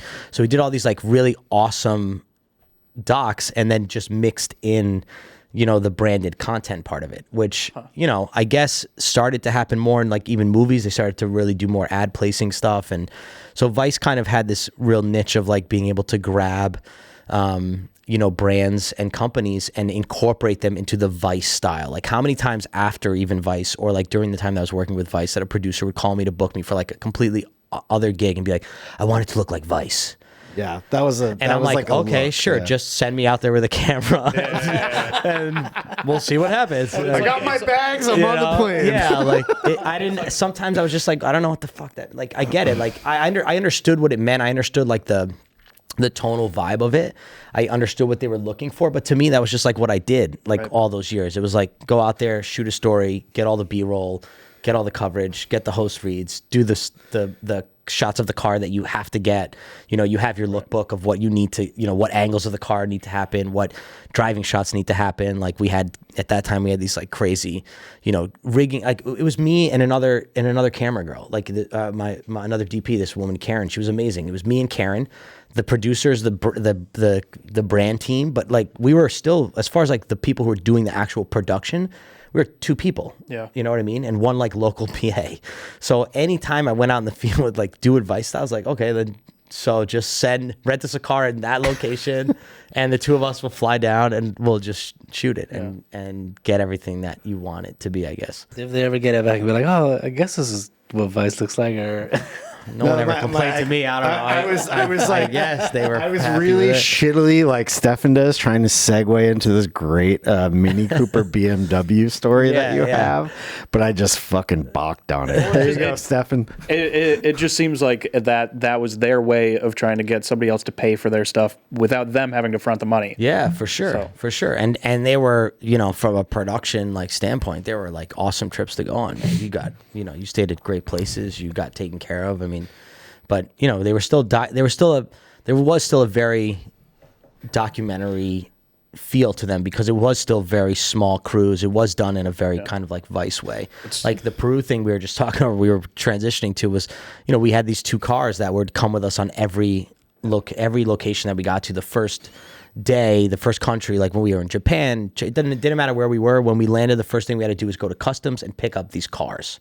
Because What was this? This was the Mini Cooper job? The Mini Cooper job. So there were 2 brand new small Mini Coopers, like non-released yet, like Small, they're all small. well, yeah, I guess, yeah. Smaller. I don't know if they were smaller, but they were definitely 1 door. Yeah.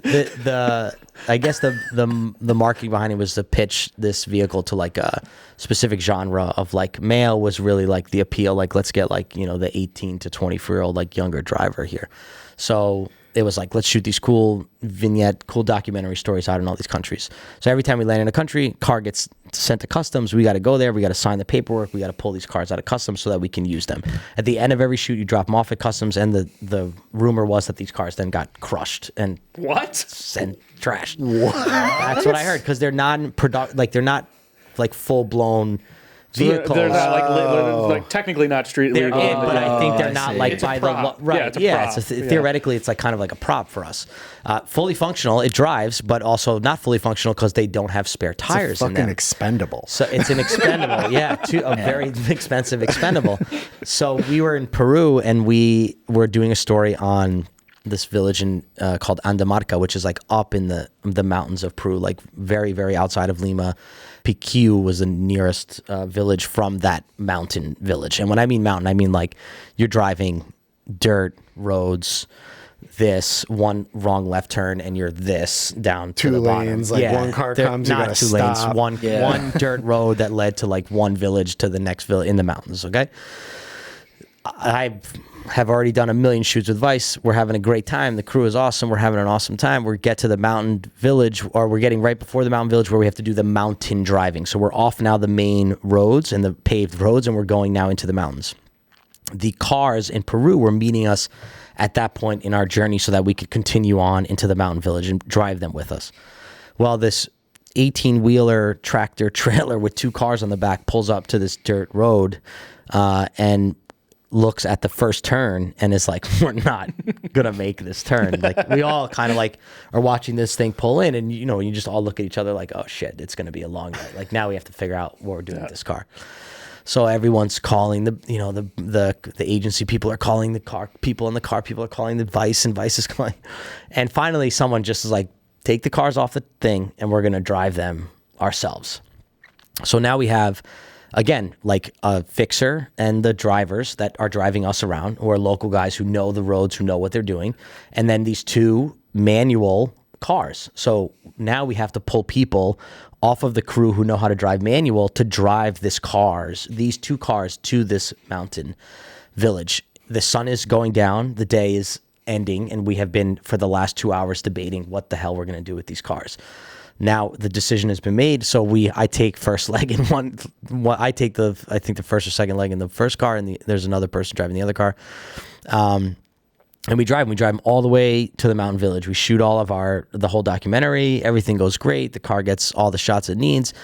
Now we have to drive it out of the mountain village. We can't leave 2 Mini Coopers in the middle of the mountains of Peru. So we start to drive back. And that is in the process of driving back, we get a flat tire on one of the vehicles. And so we're like, okay, cool. We'll just pop the spare, whatever. So now we open up the vehicle. There's no spare tires, like nothing. So I'm like, okay, now I know why this is not like a full blown, they're not even like ready. So now we're like, okay, so here we are again. Agency people calling car people, calling Vice, and the decision is made to just leave the car in the mountains and continue on with the journey. So there's very possibly somewhere between Picu and Andamarca, Peru, a Mini Cooper just sitting there in the mountains. It's like a national monument now. People go. I would hope that someone gassed that shit up and changed the tire Dude, or you some should shit go because back they just there. got like You go back there. There's someone driving that car. This is a documentary you can pitch to Vice. Yeah. Find a Mini I don't Cooper. think they're taking ideas right now. No. But no, I mean, yeah. So that was, there was always something. I mean, I went to China, I went to Wuhan, and then here I was like all these years later going, Wuhan, I've heard of this place. What happened there again? Oh, shit. I mean, that kind of goes with how you're saying they're crushing the cars. It's like, it kind of checks out. They're just like, just leave it. Just leave it. So, yeah, that it was always a good adventure with the Vice people. Like, I credit them with like my travel experience really falls on their shoulders. That was a great time. So the next big thing, I mean, that I know that you did with them is this this Wonderful movie film. right here. Yeah.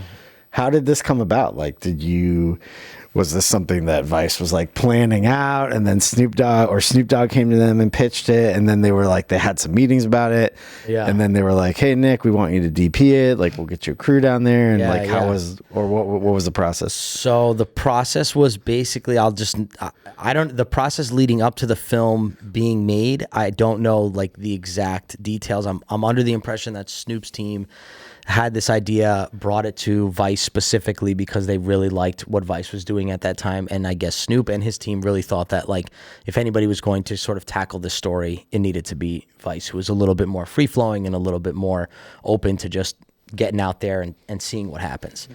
So I'll never forget it. I was just getting out of my car from running an errand or whatever and walking to my buddy Joseph called me and he's like, hey, I got this project that I think is like literally perfect for you. And I was like, oh yeah, what is it? And he's like, do you want to go to Jamaica with Snoop for a month while he records his new reggae album? No. I'm like, no. What? No, busy. It's another one of those like stuck in the Mandela moment. Like I'm just like processing in my head, like, did he just say Snoop Dogg Jamaica reggae album a whole month? I'm like, holy shit. I'm like, yeah, bro, I'm available. What's going on? Like, let's do it.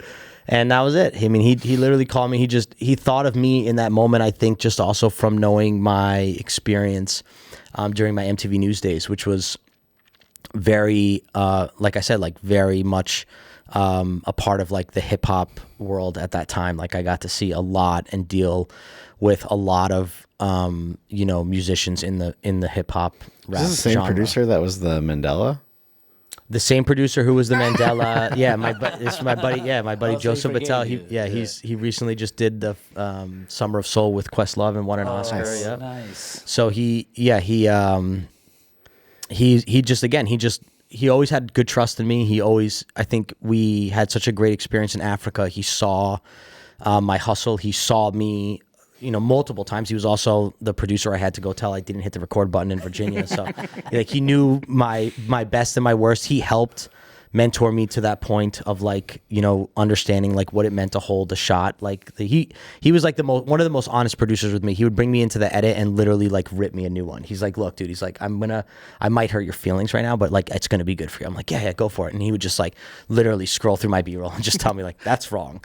You should have held that shot longer. This is a great shot, but look, you moved and you did. So I learned so much. Yeah. I learned so much from him and other producers at MTV, like my boy Ritesh, who was there in the beginning, who helped and really brought me in and trusted me to come in.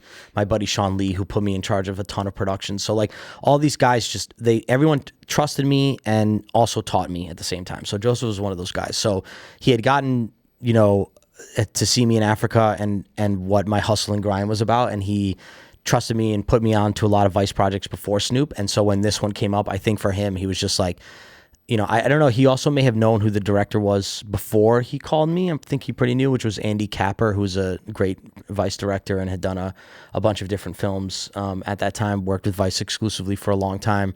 And he was bringing his cameraman, who he knew very well, this guy, Will Fairman from London. So these two London guys were coming to Jamaica to film. I believe, Joseph knew them, but also knew me and trusted me. And so I think for him, it was like, hey, I can send, one of my guys out as well to do this. So yeah, it was just like that. It was just a phone call and it was, hey, you're going to do this. And then the next thing I knew, I was, in Snoop's apartment, like waiting for him to come so we could get on the plane and head to Jamaica. And then from there, it's the whirlwind of, shooting the movie for a month in Jamaica. And then a year later coming back and being able to DP 2 of the music videos for, off the album, for 2 tracks off the album. Did you have to pass some kind of test with Snoop to work with Snoop? Did he like give you an interview or anything? No, I mean, Smoke a blunt. I think he literally passed me. I think he was shocked when I first, because again, like Vice was like, we were just like sort of like constantly one man bands, like small crew stuff. Like we shot this whole movie with, me, Will on like main cameras, and then Andy had a 5D running around. And then they had this amazing photographer on site, Willie T. And Willie T is like a legend in the game, like just shoots incredible photos and also just does amazing video. So we used a ton of his footage too. So it was just like 3 cameras, like capturing the whole thing, like nonstop. It was every moment. So, I mean, I don't know if this sounds like crazy, but like I was like built for the temperament of a hip hop artist.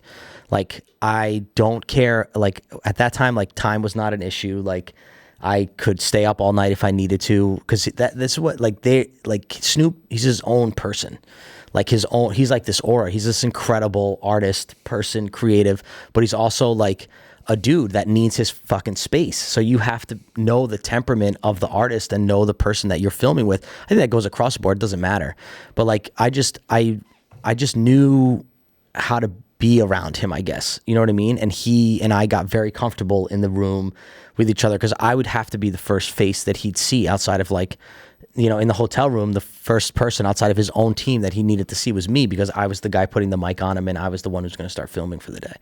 So I had to build a rapport with him, and I had to be understanding of like when he needed me to turn the camera off and just move away. And we kind of got going almost immediately. And again, I showed up to his apartment. He's like, "Where's Vice?" And I was like, "I'm Vice." Vice style, he's like, "Oh, Nick." He's like, "Nick, you're Nick from Vice?" And Nick. So, and then, as we progressed, I got Slick Nick as my nickname, which is good, because other guys got Little Big Head was the director, I think. He managed, and Will, at the time had like amazing hair, but he called him Manson because he looked like, I guess, not Marilyn Manson, the serial killer, Charles Manson. So he got Manson, Little Big Head, and I got Slick Nick. So I was happy with Slick Nick. I'll take Slick Nick. You won.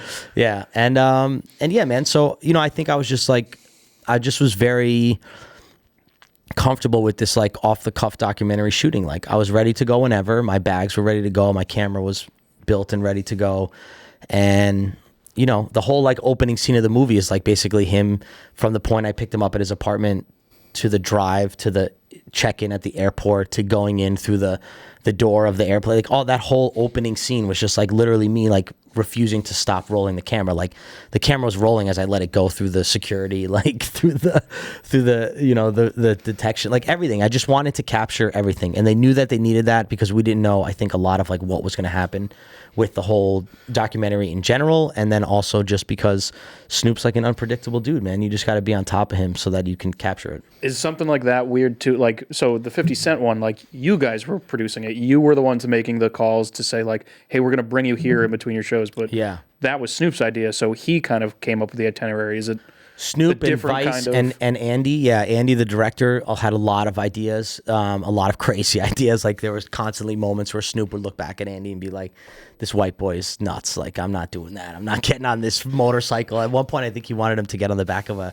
dirt bike with one of the Rasta guys to get to the weed grow up at the top of the farm, and he was like, "No, I'm like not going on the back of this bike. Like put me in the car. We'll go. Where's the Cadillac? Yeah. You know what I mean? So there was a lot of like crazy stuff that he wanted him to do, and I think Snoop, I know he really appreciated us as a crew, you know, because I know like after the fact, you know, one of the sort of like best surreal moments for me was when we did like the initial like screening at Vice. We had just sort of cut the first, let's say maybe like rough cut, which is like we had like maybe like 3 different like 45-minute like pieces, give or take, broken up to try to like start building it more. But we brought him and his team in to see it, and we just had sort of like strung out a sort of a highlight reel of like the 3 segments, and he watched down a bunch of it. And then at the end, I like went up to him and I was like, "Now do you see why I was like following you, like why I was always around?" And he's like, he gave me a hug. He's like, "You did a great job." So that was just really satisfying to know that he realized like why we were constantly filming, because we needed to get just all of this stuff. Were there any kind of weird like serendipitous thing? Like I'm sure he was on Cribs. Like did you happen to do like his episode, anything weird like that? Like no. I mean, he's got to know what that kind of document like. What it was going into. No, he knows everything. I mean, he knows when, you know, he's been in the game for so long. Like for him, it was like just a regular, you know, it was just a regular shoot day. He just was going through a very particular moment in time for him. I mean, think about Snoop as an artist. Like he was, you know, he was a pimp at one time. He's a football coach another time. He's a Snoop Dogg the rapper. He's Snoop Lion the reggae artist now. He's always kind of in these transitional, like baking as an cookies artist. with Martha Stewart. Right, baking cookies with Martha Stewart. I mean, Snoop can do it all. Like, and he's universal, and everybody knows Snoop and loves him. So, I was, as a hip hop fan, just ecstatic to be around like a legendary dude like this, and like now I have to establish a relationship with him so we can film a good documentary. And then on top of that, I'm, you know, just trying to make sure that, you know, we have everything that we need, and I'm keeping track of footage. Like there's the work part of it too. You know what I mean? It's, you know, yeah, that's like a 24-hour job. Like it is. And I think, and again, you're miking them, you're shooting them, you're downloading the footage all day, dude. Everything front to back. We're such small crews. There's no DIT. There's no, there's nothing. There's a producer that's worried about who's local, who would take, you know, who was from Vice but was from Jamaica and knew everybody to bring us around. We got connected with the Marleys. We got connected with this family, that family. So we were going in place in Jamaica that, like, if I told people, like when I run into like anyone who's from Jamaica now and I tell them like, oh, I was in, you know, Tivoli Gardens and I was in, you know, some of these neighborhoods, they're like, what? And I'm like, I was with Snoop Dogg, but, you know, I was there. Like, yeah, we got really well, what inside. happens in Tivoli Gardens from someone who doesn't know that neighborhood in Jamaica? It's just one of the neighborhoods that you probably shouldn't, as a tourist, like bother to visit. And did you guys plan You're that, not or welcome did you there? just Yeah. Most of the things were somewhat, planned. There was a lot of days where it was like, well, like, you know, we got invited to Bunny Wailer's house, but like at the last moment of the day, and so there we were driving in the middle of the night to go to Bunny Wailer's house to show up, and this dude's like smoking out of a carrot, like a carved out carrot, and a straw, like with a pen, like you could take the blue pens apart. Mm-hmm. We were like, it was like an old Bic pen. He just like stuck it in the middle of a carrot that's like carved out, and that was his pipe, and he was just smoking this carrot when we walked in. Why not? And I'm just like, this is shitty awesome. rig. Yeah, it's totally shitty rig. Yeah. And so we there were moments like that. There was moments that were like planned. There was obviously like the process of capturing an entire album being created. Like Diplo was the producer at the time, so he was there the whole time. We had a few writers that were with us the whole trip. You know what I mean? And so having all of these people, you know, around the process, you're also trying to capture the music process, what I was trying to say. So recording the album is also another part of the film. So it's like on top of the cultural, social stuff that we're doing with him, taking him to these neighborhoods, taking him to the Rasta farm, taking him to the boys' school, taking him to see the Bob Marley stuff, taking him to do all these things. On top of that, we were also recording an album, like literally recording an album. So he was going into the booth and we had to capture that. And that would happen at any time of the day. That would be like, we'd be out all day in the mountains, like filming, and then come back and hang out at the hotel hotel in the studio. We had hotels that were also studios. Like we stayed in a couple places that were attached to the music studios. And so it'd be like, you go back, you'd get like 30 minutes of rest, an hour of rest, and they'd be like, oh, Snoop wants to go in. So it's like, whoop, we run downstairs, we start filming Snoop recording the music, and then, blunt break, smoke break, time to take a break. The break from 1 hour turns into 6 hours. Now I'm sleeping on the couch outside the studio. Now we're waking up again at 3 a.m. because Snoop's ready to record again. So is it just because he got like inspiration at that time, kind of thing? Which is whatever. It's whatever. I mean, making an album is not, that's a creative work of art. So these guys are, he could drop a couple of, verses and then leave, and then they're mixing for the next few hours, and then they're trying to find the next beat that he's going to rap over or sing over or do the reggae over. So it's like, it's a constant, process that's happening, and you are the one of two camera guys, so you have to like figure out between the two of you the shifts of like who's going to stay up now, who's going to go to sleep. And then at the same time, you're also going to film like with the writers as they're writing songs. You're filming. You got to go out and film local stuff and B-roll stuff. Like zero break. Like that's just zero breaks. No, it was 3.5 weeks of nonstop filming, nonstop. Was there anything that happened that you missed? That I missed. Like anything that like it happened, both the cameras were off, you guys were like, fuck. Like a Mandela moment where they went somewhere and you're like, I don't need to go Somebody there. was there to wake you up. No, we got it all, man. We didn't miss anything on that one. It was constant. I mean, I can't think of any moment like that. No. And when you're filming all this stuff, so this is, this you're just downloading to a drive. This is probably way before like you could share something remotely or anything like that. No. This was we were cutting like little vignettes in the field, which was fun. Like we were taking a little bit of our downtime to like the very little that we had, or Andy, the director, would jump in and cut little pieces from stuff that we had already shot. At some point, we left to go to Vegas. So this was like another crazy, like so many things happened on this trip. It wasn't just like the fact that I was in Jamaica with Snoop Dogg. It was also like what other things we had to jump out and do. So we were there for maybe 4 or 5 days, and Snoop got invited to perform at Muhammad Ali's birthday party in Vegas. So we had to hop on a private to go from Jamaica to Vegas to go perform. So Snoop could perform. So if this is another one of those moments, like just said Nick. So like there I was, like on a private plane, like flying with Snoop Dogg to Vegas. I'm like, I don't know what's going on. And we get there and we land, and we're like right away from landing to rehearsal. So he gets driven right to rehearsal, does the rehearsal. They're like, okay, they're like a few more hours before the performance, like go and get some sleep. So like I took the advantage, like went and got something to eat real quick, went up to my hotel room, slept for like 2 hours. Woke up, performance time. We're backstage. Everyone wants to come by Snoop's fucking dressing room. Everybody, like Cuba Gooding Jr. comes by, James Gandolfini comes by, Quincy Jones comes by. Like it was just like nonstop, like celebrities just like rolling through.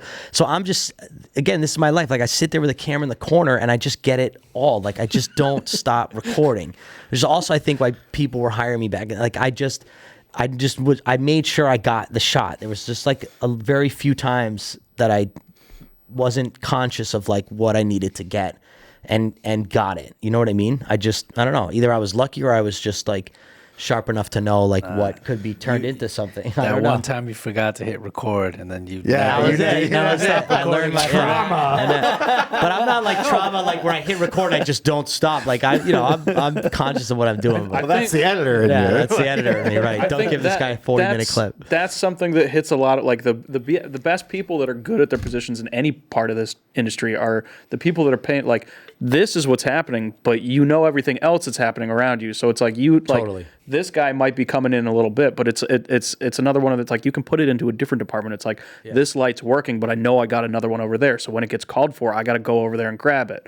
So it's like you keep your eyes open to you can't focus here. If you do that, you lose so much. And I'm also like I think also just for my news days, I'm so conscious of like listening intently to the conversation so that I can also know what my camera moves are, because a lot of times as a one guy camera, like I'm getting 2 shots, but I also at some point have to know in the conversation when I could jump to a 1, or when I should turn completely on the host and just focus on the host, or when I should pull back, or so I feel like, yes, you're absolutely right. You're focused on what's happening in front of you, but you are consciously taking in the whole room so that you don't miss anything, so that you do come back to a wide shot so that you can capture the moment where this new person is going to enter your frame and be a part of the story or whatever. So yeah, I had a natural knack for that, and I can move with the sort of like speed and temperament of like some of these artists. So I think that's why I fit in nicely doing the music stuff. And so again, Snoop Dogg's thing was just like, it was just being on top of what he was doing, how he was feeling, knowing when to be in and knowing when to be out. But most of the time with Snoop, he was very, okay with us like being on and putting it in front of the camera.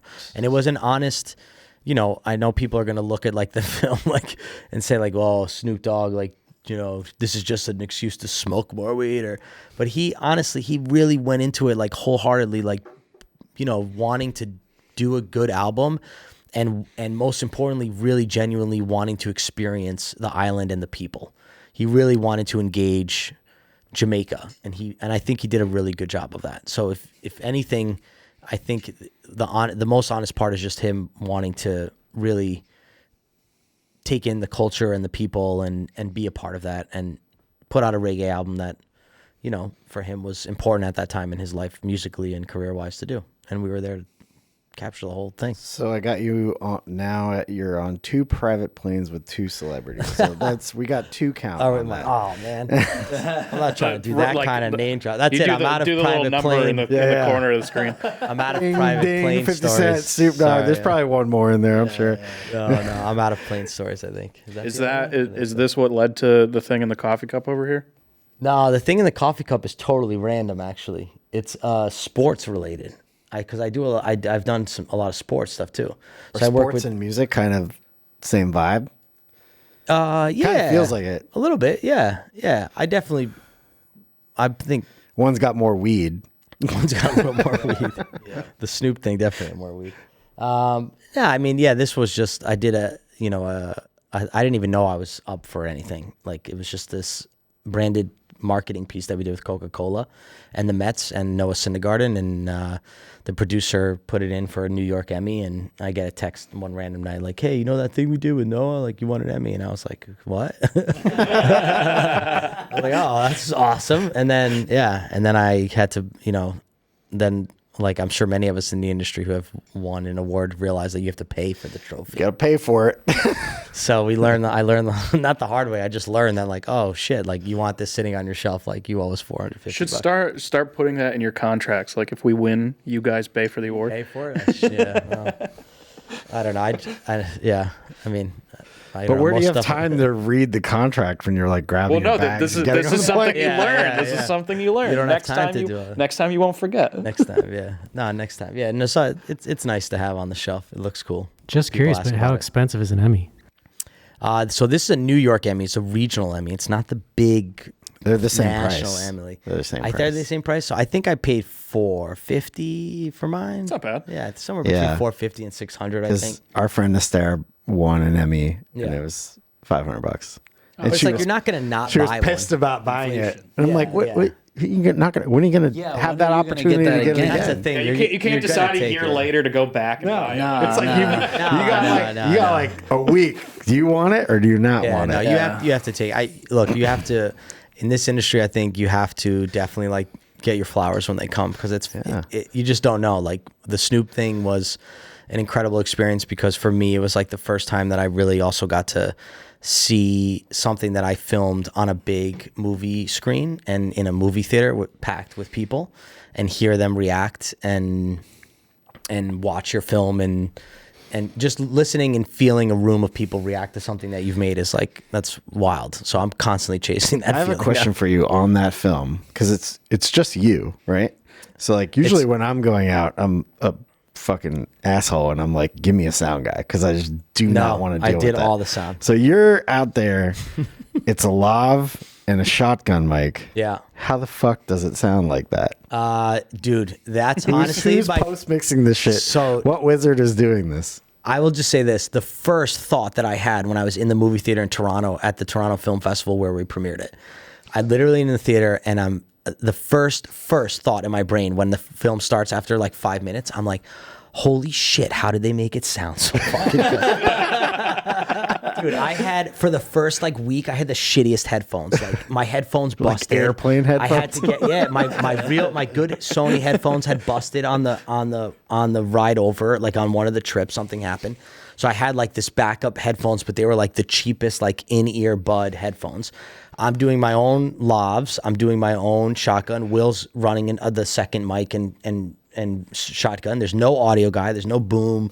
There's no guy booming. There's nothing. I can't imagine what that sound guy must think of me. Like when he was mixing that thing, he probably was like, this fucking asshole. But like, kudos to him, dude, because he crushed it. Like when I got in there, I was like, it sounded so complex. And again, I wasn't able to sit in a sound mix, like, so I have no idea how much was added in, I guess, but it sounded awesome. So it's, I don't have to tell you guys, like a film takes a team of tons of people. And like, if you don't have the right stuff getting done, the right way. Sound is so crucial. Like your image can be like, so crucial. And we were in situations where like, we're in a Rastafarian temple, like in the middle of the night, and there's just like nothing but like singing and drums and smoke everywhere, and just like, just so much background noise. And I'm just like, I'm just hearing whatever I think I'm hearing in my headphones. I know my levels are good because I can see them, but like, that's it. You know what I mean? And it's why Snoop's lav, me, my camera, click, like that's the connection between. So I even have to stay like close enough so that my sound doesn't get cut out. You know what I mean?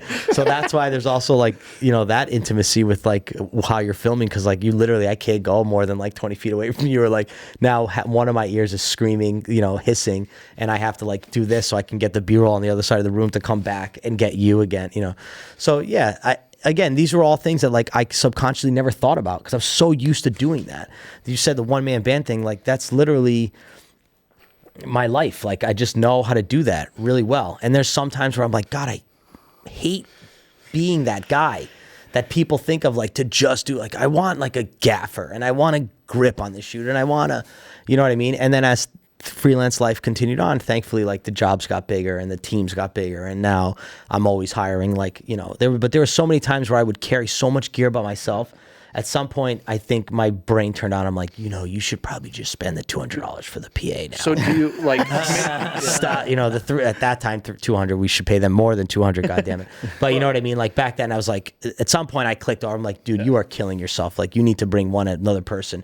But I was just it's just so used to like throwing everything on a card, everything on my back, like getting on the subway and carrying like stupid shit that like for no reason. Like why would I do that? Yeah. But that was just because my mentality was like one-man band.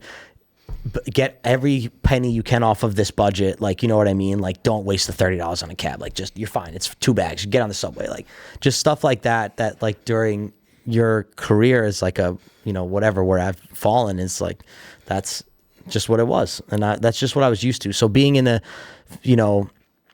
field with Snoop Dogg and filming a documentary, I didn't even think that, like, I was going to be given an audio. At no point in time did I think, oh, they're going to send me with an audio guy. And then they just knew. Yeah. Right. They did it. Yeah. Should we have had an audio guy? Yeah, fuck yeah, we should have had an audio guy.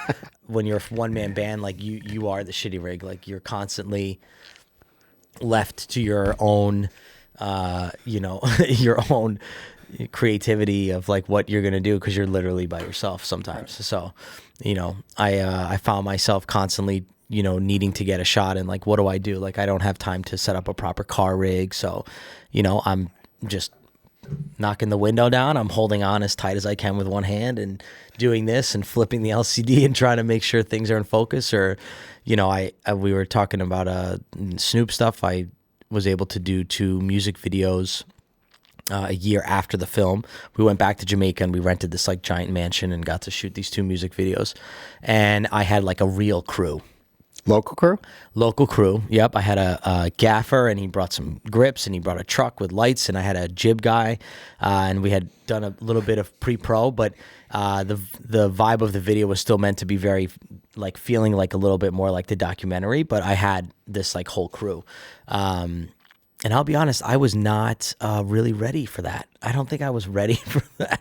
I was so used to doing the small news documentary crew that like when I finally got all of these like people that I needed to direct and tell what to do, I was a little bit overwhelmed, and I had to figure it out. And I just had to know that I could tell the gaffer like, hey, we're going to be in this location and I want it to look like this. And he would help me make decisions and you know, the more the collaborative thing versus that one man band, you know, shitty rigs life that I was constantly living, which was like, you know, just again, rigging the camera up the way you need to gaff taping it when you need to, many times just lying on the floor and getting the shot that you need to. Like I had BMXers one time I had to film, and I remember wanting to get like a great shot of them like jumping over, but the camera that we had at the time with the way the battery was in the back, like you just couldn't get it to sit properly. And I probably could have ran and got a bag or something from the trunk. But again, it was just me, and I'm already there, and I'm just like, all right, I'm going to lie down and just jump over me.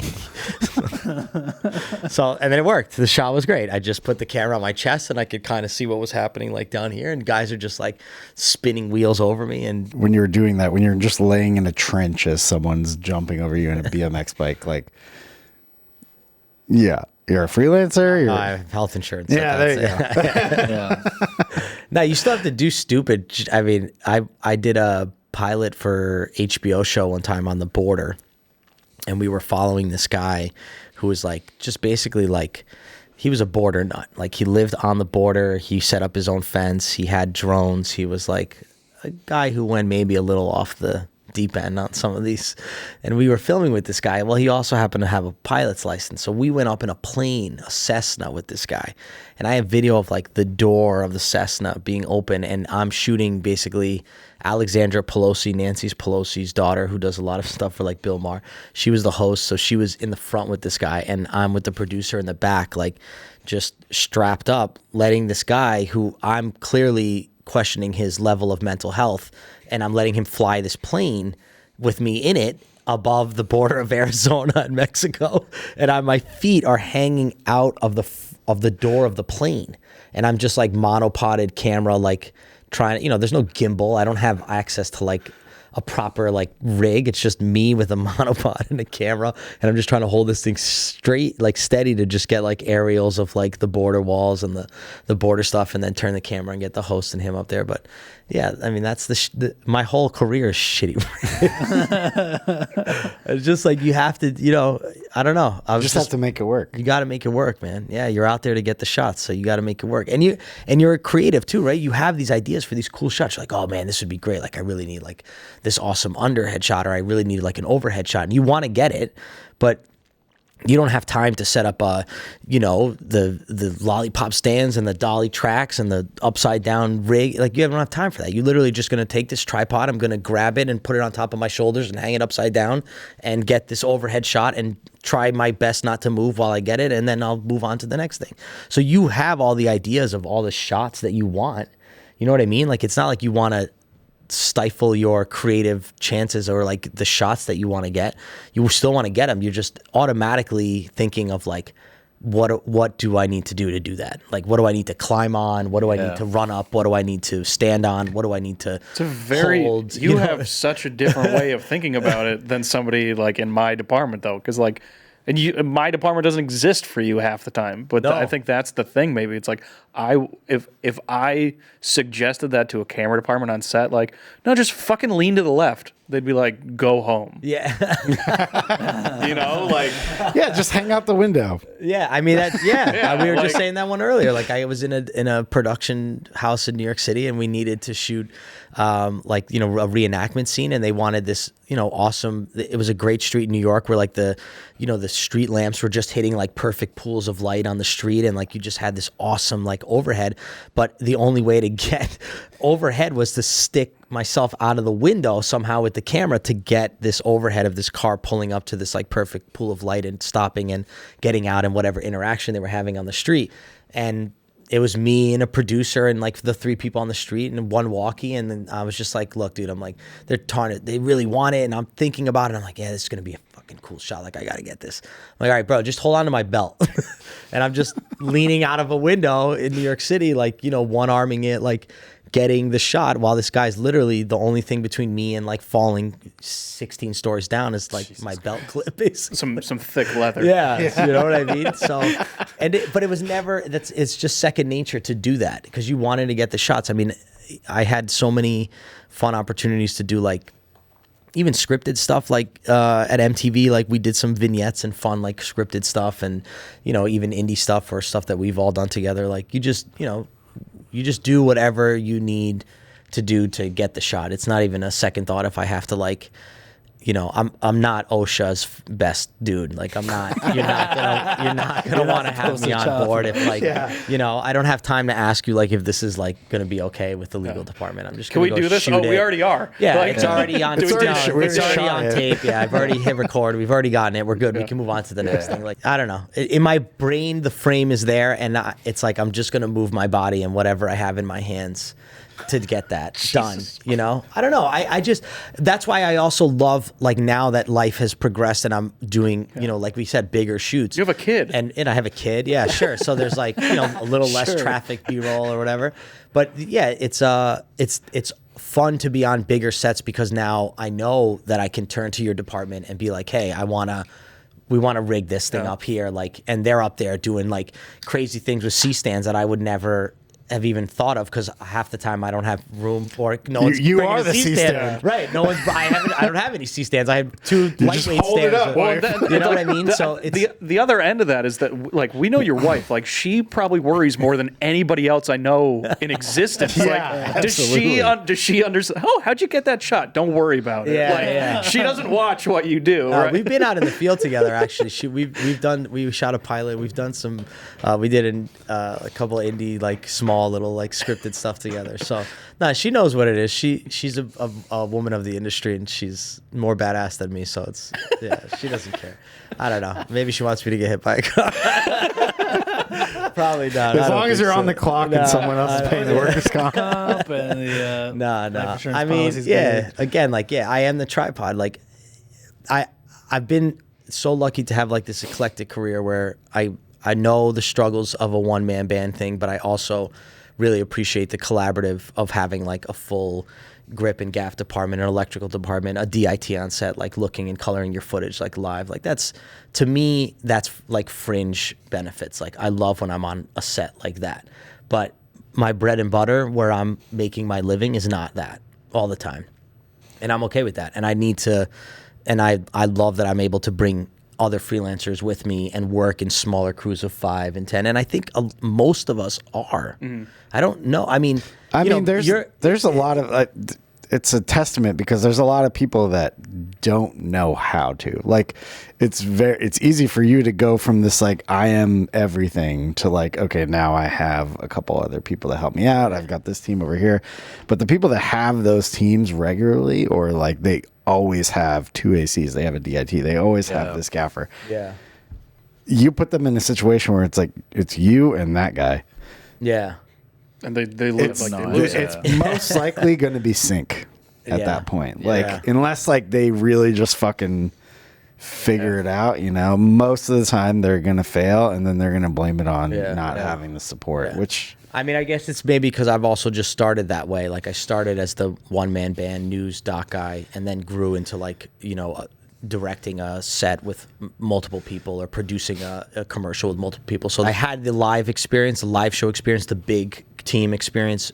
When I first started, I built and learned and understood the freelance one-man band style, and then it grew into being able to hire people, build crews, get bigger. But the shitty rig part of it, the life, that hustle, that grind, like I have no limits. If you have a budget and I feel like we can make something cool and it's fair, we're gonna do it. I'm gonna do it for you. You're traveling around, you got these 3 bags. Like you're the guy that's just like, call me up, I'll go anywhere. Yeah. What's in those bags? What are those things in those bags? What's in your bag? That's like The kit bag. That's like, yeah, if I don't have this shit, it's not gonna work. Sure. You know. So I mean, for me, the key is always having the carry-on bags be cameras. So because I do a lot of travel with the shooting, like for me, my main camera and the stuff that I need, like if everything that I checked in the plane got sent on the wrong plane into the other side of the world, I could still get off that plane and shoot what I need to shoot. So on my body, in my book bag, and in my camera case that I roll, my roller case, my think tank bag is my camera, the lens kit that I choose to bring, whether it's like my smaller like Ingenue Optimal that I run around with, or like the EF lenses, or a set of like Zeiss primes, whatever I've chosen for my lens kit is in that bag. Batteries, more than enough batteries, chargers for the batteries, cards and backup cards.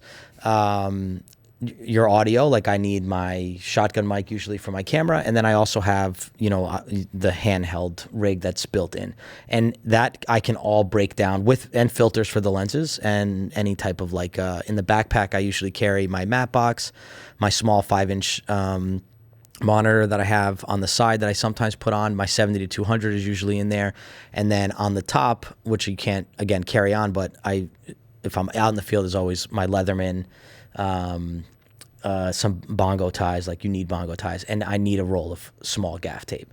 So like gaff tape is like probably the one thing you can't live without. Gaff tape and bongo ties. And bongo ties, I feel like, when you're by yourself and you need to fix something, those are the quick first two tools that you have. But outside than that, it's like, again, your main camera, your camera A is in there. I don't really run with a B camera, unless there's a B camera there. So I am like out in the field with just my one camera. Like obviously if we're traveling or we're going to a remote place, there's always going to be a second camera. We'll always have an emergency, but like in most cases you're in a place where you can just. So you're usually not like traveling with lights or anything like that.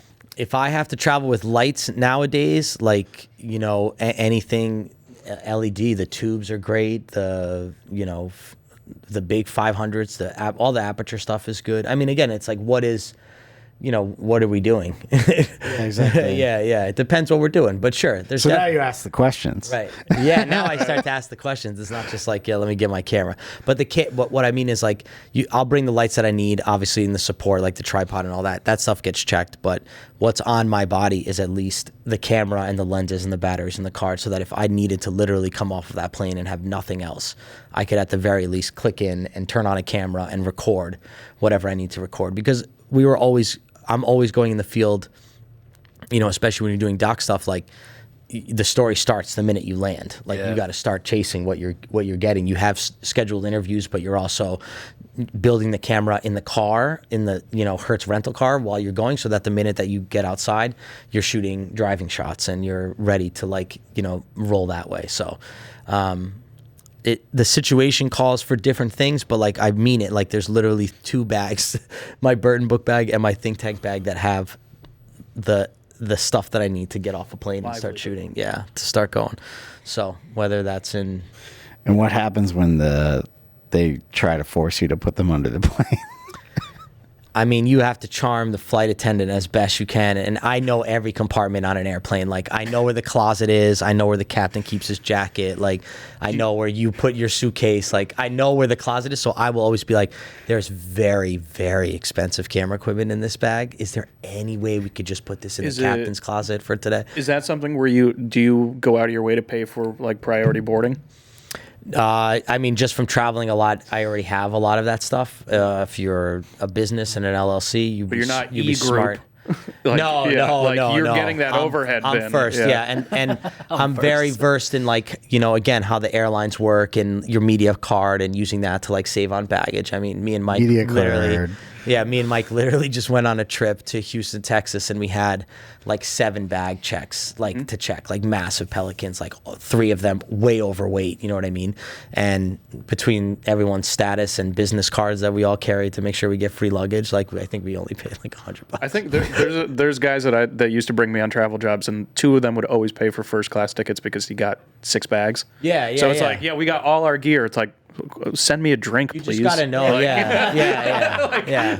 Cool. You just gotta know, like, you're in the ins and out of the whole checking in process. You learn again over time, and like, to get status over time, and it's a game. And they're usually pretty friendly. Like if you fly the right airlines, they'll help you put your stuff away. Pays to be nice to them, and it pays to be nice. Yeah, airports. And you have a thing where don't you have a thing where you always have to have like $100 bill on you or something like that? Get out of like this. Yeah. I have this, again, this is like from my mom, like being a CPA, and like, you know, cash is king is always like the theory that I roll by. And it's like, you know, as long as you have like $100 in your pocket, you can get out of most shit. You know what I mean? So if I'm shooting, there's always a hundo in my pocket, like broken up into varying bills. But like the idea is to be prepared. So I was shooting in India, for Vice, and I had to go out and get B-roll, so they just put me in like a cab, like a livery driver that they hired for the day to drive me around. And so this was like right around the time where some of the hotels had just had some like bad like terrorist hostage like takeovers in 2 of the big hotels in Dubai. So everyone was kind of like tense on just like in general, and I was filming along the water, and I just had the camera and I put it up on a tripod real quick to just grab some like city like wides and some like just surrounding neighborhood stuff. And within like 3 minutes, there was like 4 cops around me, and everybody wants to know what I'm doing. So, you know, I obviously stick out like a sore thumb, like this white guy filming B-roll in India. So they're like, okay, now what are you doing? So I'm a little nervous because I'm like, okay, I don't know what to tell these guys. My cabbie was just the man, bro. He just comes out, he starts yapping, talking to all these guys. All of a sudden, like 3 of them disperse, 1 stays back. He comes back to the car because I had at that point like made my way to the vehicle because like I didn't want to be standing out in the street if these guys were not happy with me. So I kind of made my way back to the vehicle, and he like comes back to the car and he's like, "You have money in your pocket?" And I was like, "Of course. Like, how much do you need?" He's like, "I think he wanted like $10." So I was like, "Here's 20." So I like gave him the money, and he took it. The police officer was satisfied with that transaction. We went on our way. I told him, just hold on here. I told him to drive up another like 300 yards. I got out of the car again. Another cop comes behind me, and another $20 bill. So the B-roll that day cost $40, but Nick didn't go to India's jail cells. So, you know, we'll do, that's a great exchange, you know, like then that's what I mean. Like literally we were in Peru. I was with a bunch of surfers shooting a surfing doc. And these guys were incredible, and we had this like caravan that they were driving us around in like the whole time. And we're driving back from a day of surfing outside of Lima, and we're going back to this kid's house, and you know, a couple guys like rolled up a little joint or whatever, and so we were just hanging out in the back of the caravan, driving back after a long day of shooting. I'm shooting a little B-roll, and we get stopped at this toll, and I like just pull like the curtain back of the caravan, and I look outside, and it's like nothing but military police, like fucking everywhere. I'm like, why did we go this way? Like, what are we doing now? And so I knew we were getting pulled over. So, cause it's an odd vehicle to be driving, I guess, at that, wherever we were or whatever. We get knocked on the door, bop, bop, bop, bop. And this guy busts through the door, and he is looking for it, bro. He smells the weed. He's screaming at me like in Spanish, like, where's the marijuana? Where's the marijuana? I'm like looking at him like, and I'm like waiting for the fixer to like jump in. So the fixer I had known from a 1 or 2 other gigs that I had done in Peru as well, in Lima. So I'd worked with him before, and he was amazing. So he like immediately jumped in. Like I see the loose bag, I'm like throwing it in the cupboard. Like it was chaos for like 5 minutes. And then he comes out and he comes back in. He's like, I can't believe this shit. These fucking guys want money. Da-da-da. I'm like, how much? How much? He's like, $50. I'm like, $50? Here's $50. Just give them $50. I just give them $50 so we can get out of here. So he was like mad because I guess he had dealt with that again. But again, $100 in your pocket will get you out of most. Not Venmo, not Cash App. Not Venmo. The cash is king. Cash is king. No one can say no to cash. Yeah, that's it. So you got to have a hundo in your pocket when you're shooting B-roll in certain countries. The last item in the kit. in a kit. That's right. That's right. That's right. $100 for the get out of jail free card. It's like you're all the different filters. You got Pola and then you know then You got a Benji. Just sitting there. That's right. Hey man, listen, I'm telling you, it got me out of more sticky situations than I would have liked to be in, just to have that little extra cash to move things along so that you can, you know. Yeah, you're paying for usage. You know? Yeah, it's all good, man. You just charge it back to production. Yeah. General, It was always $100. How do you put that on the expense sheet? No, I don't. That one just goes under miscellaneous. I didn't really. No, we never got per diem. Like so many of the Vice stuff was just like they paid for everything. Yeah. We never. Again, there was no lawyers. There was no like per diems and waivers. It was just like producer with a credit card and like you drank and ate and did whatever you want on those cards. I think that's a great note to end on, Fantastic Nick. note to end on. And I think Cool. this was awesome. Thank you for coming out. Thank you guys for having me. I'll see you guys tomorrow. Thank you guys for watching. This has been Rap Drinks. Peace out. Later. Can we get a tail slate from all of you?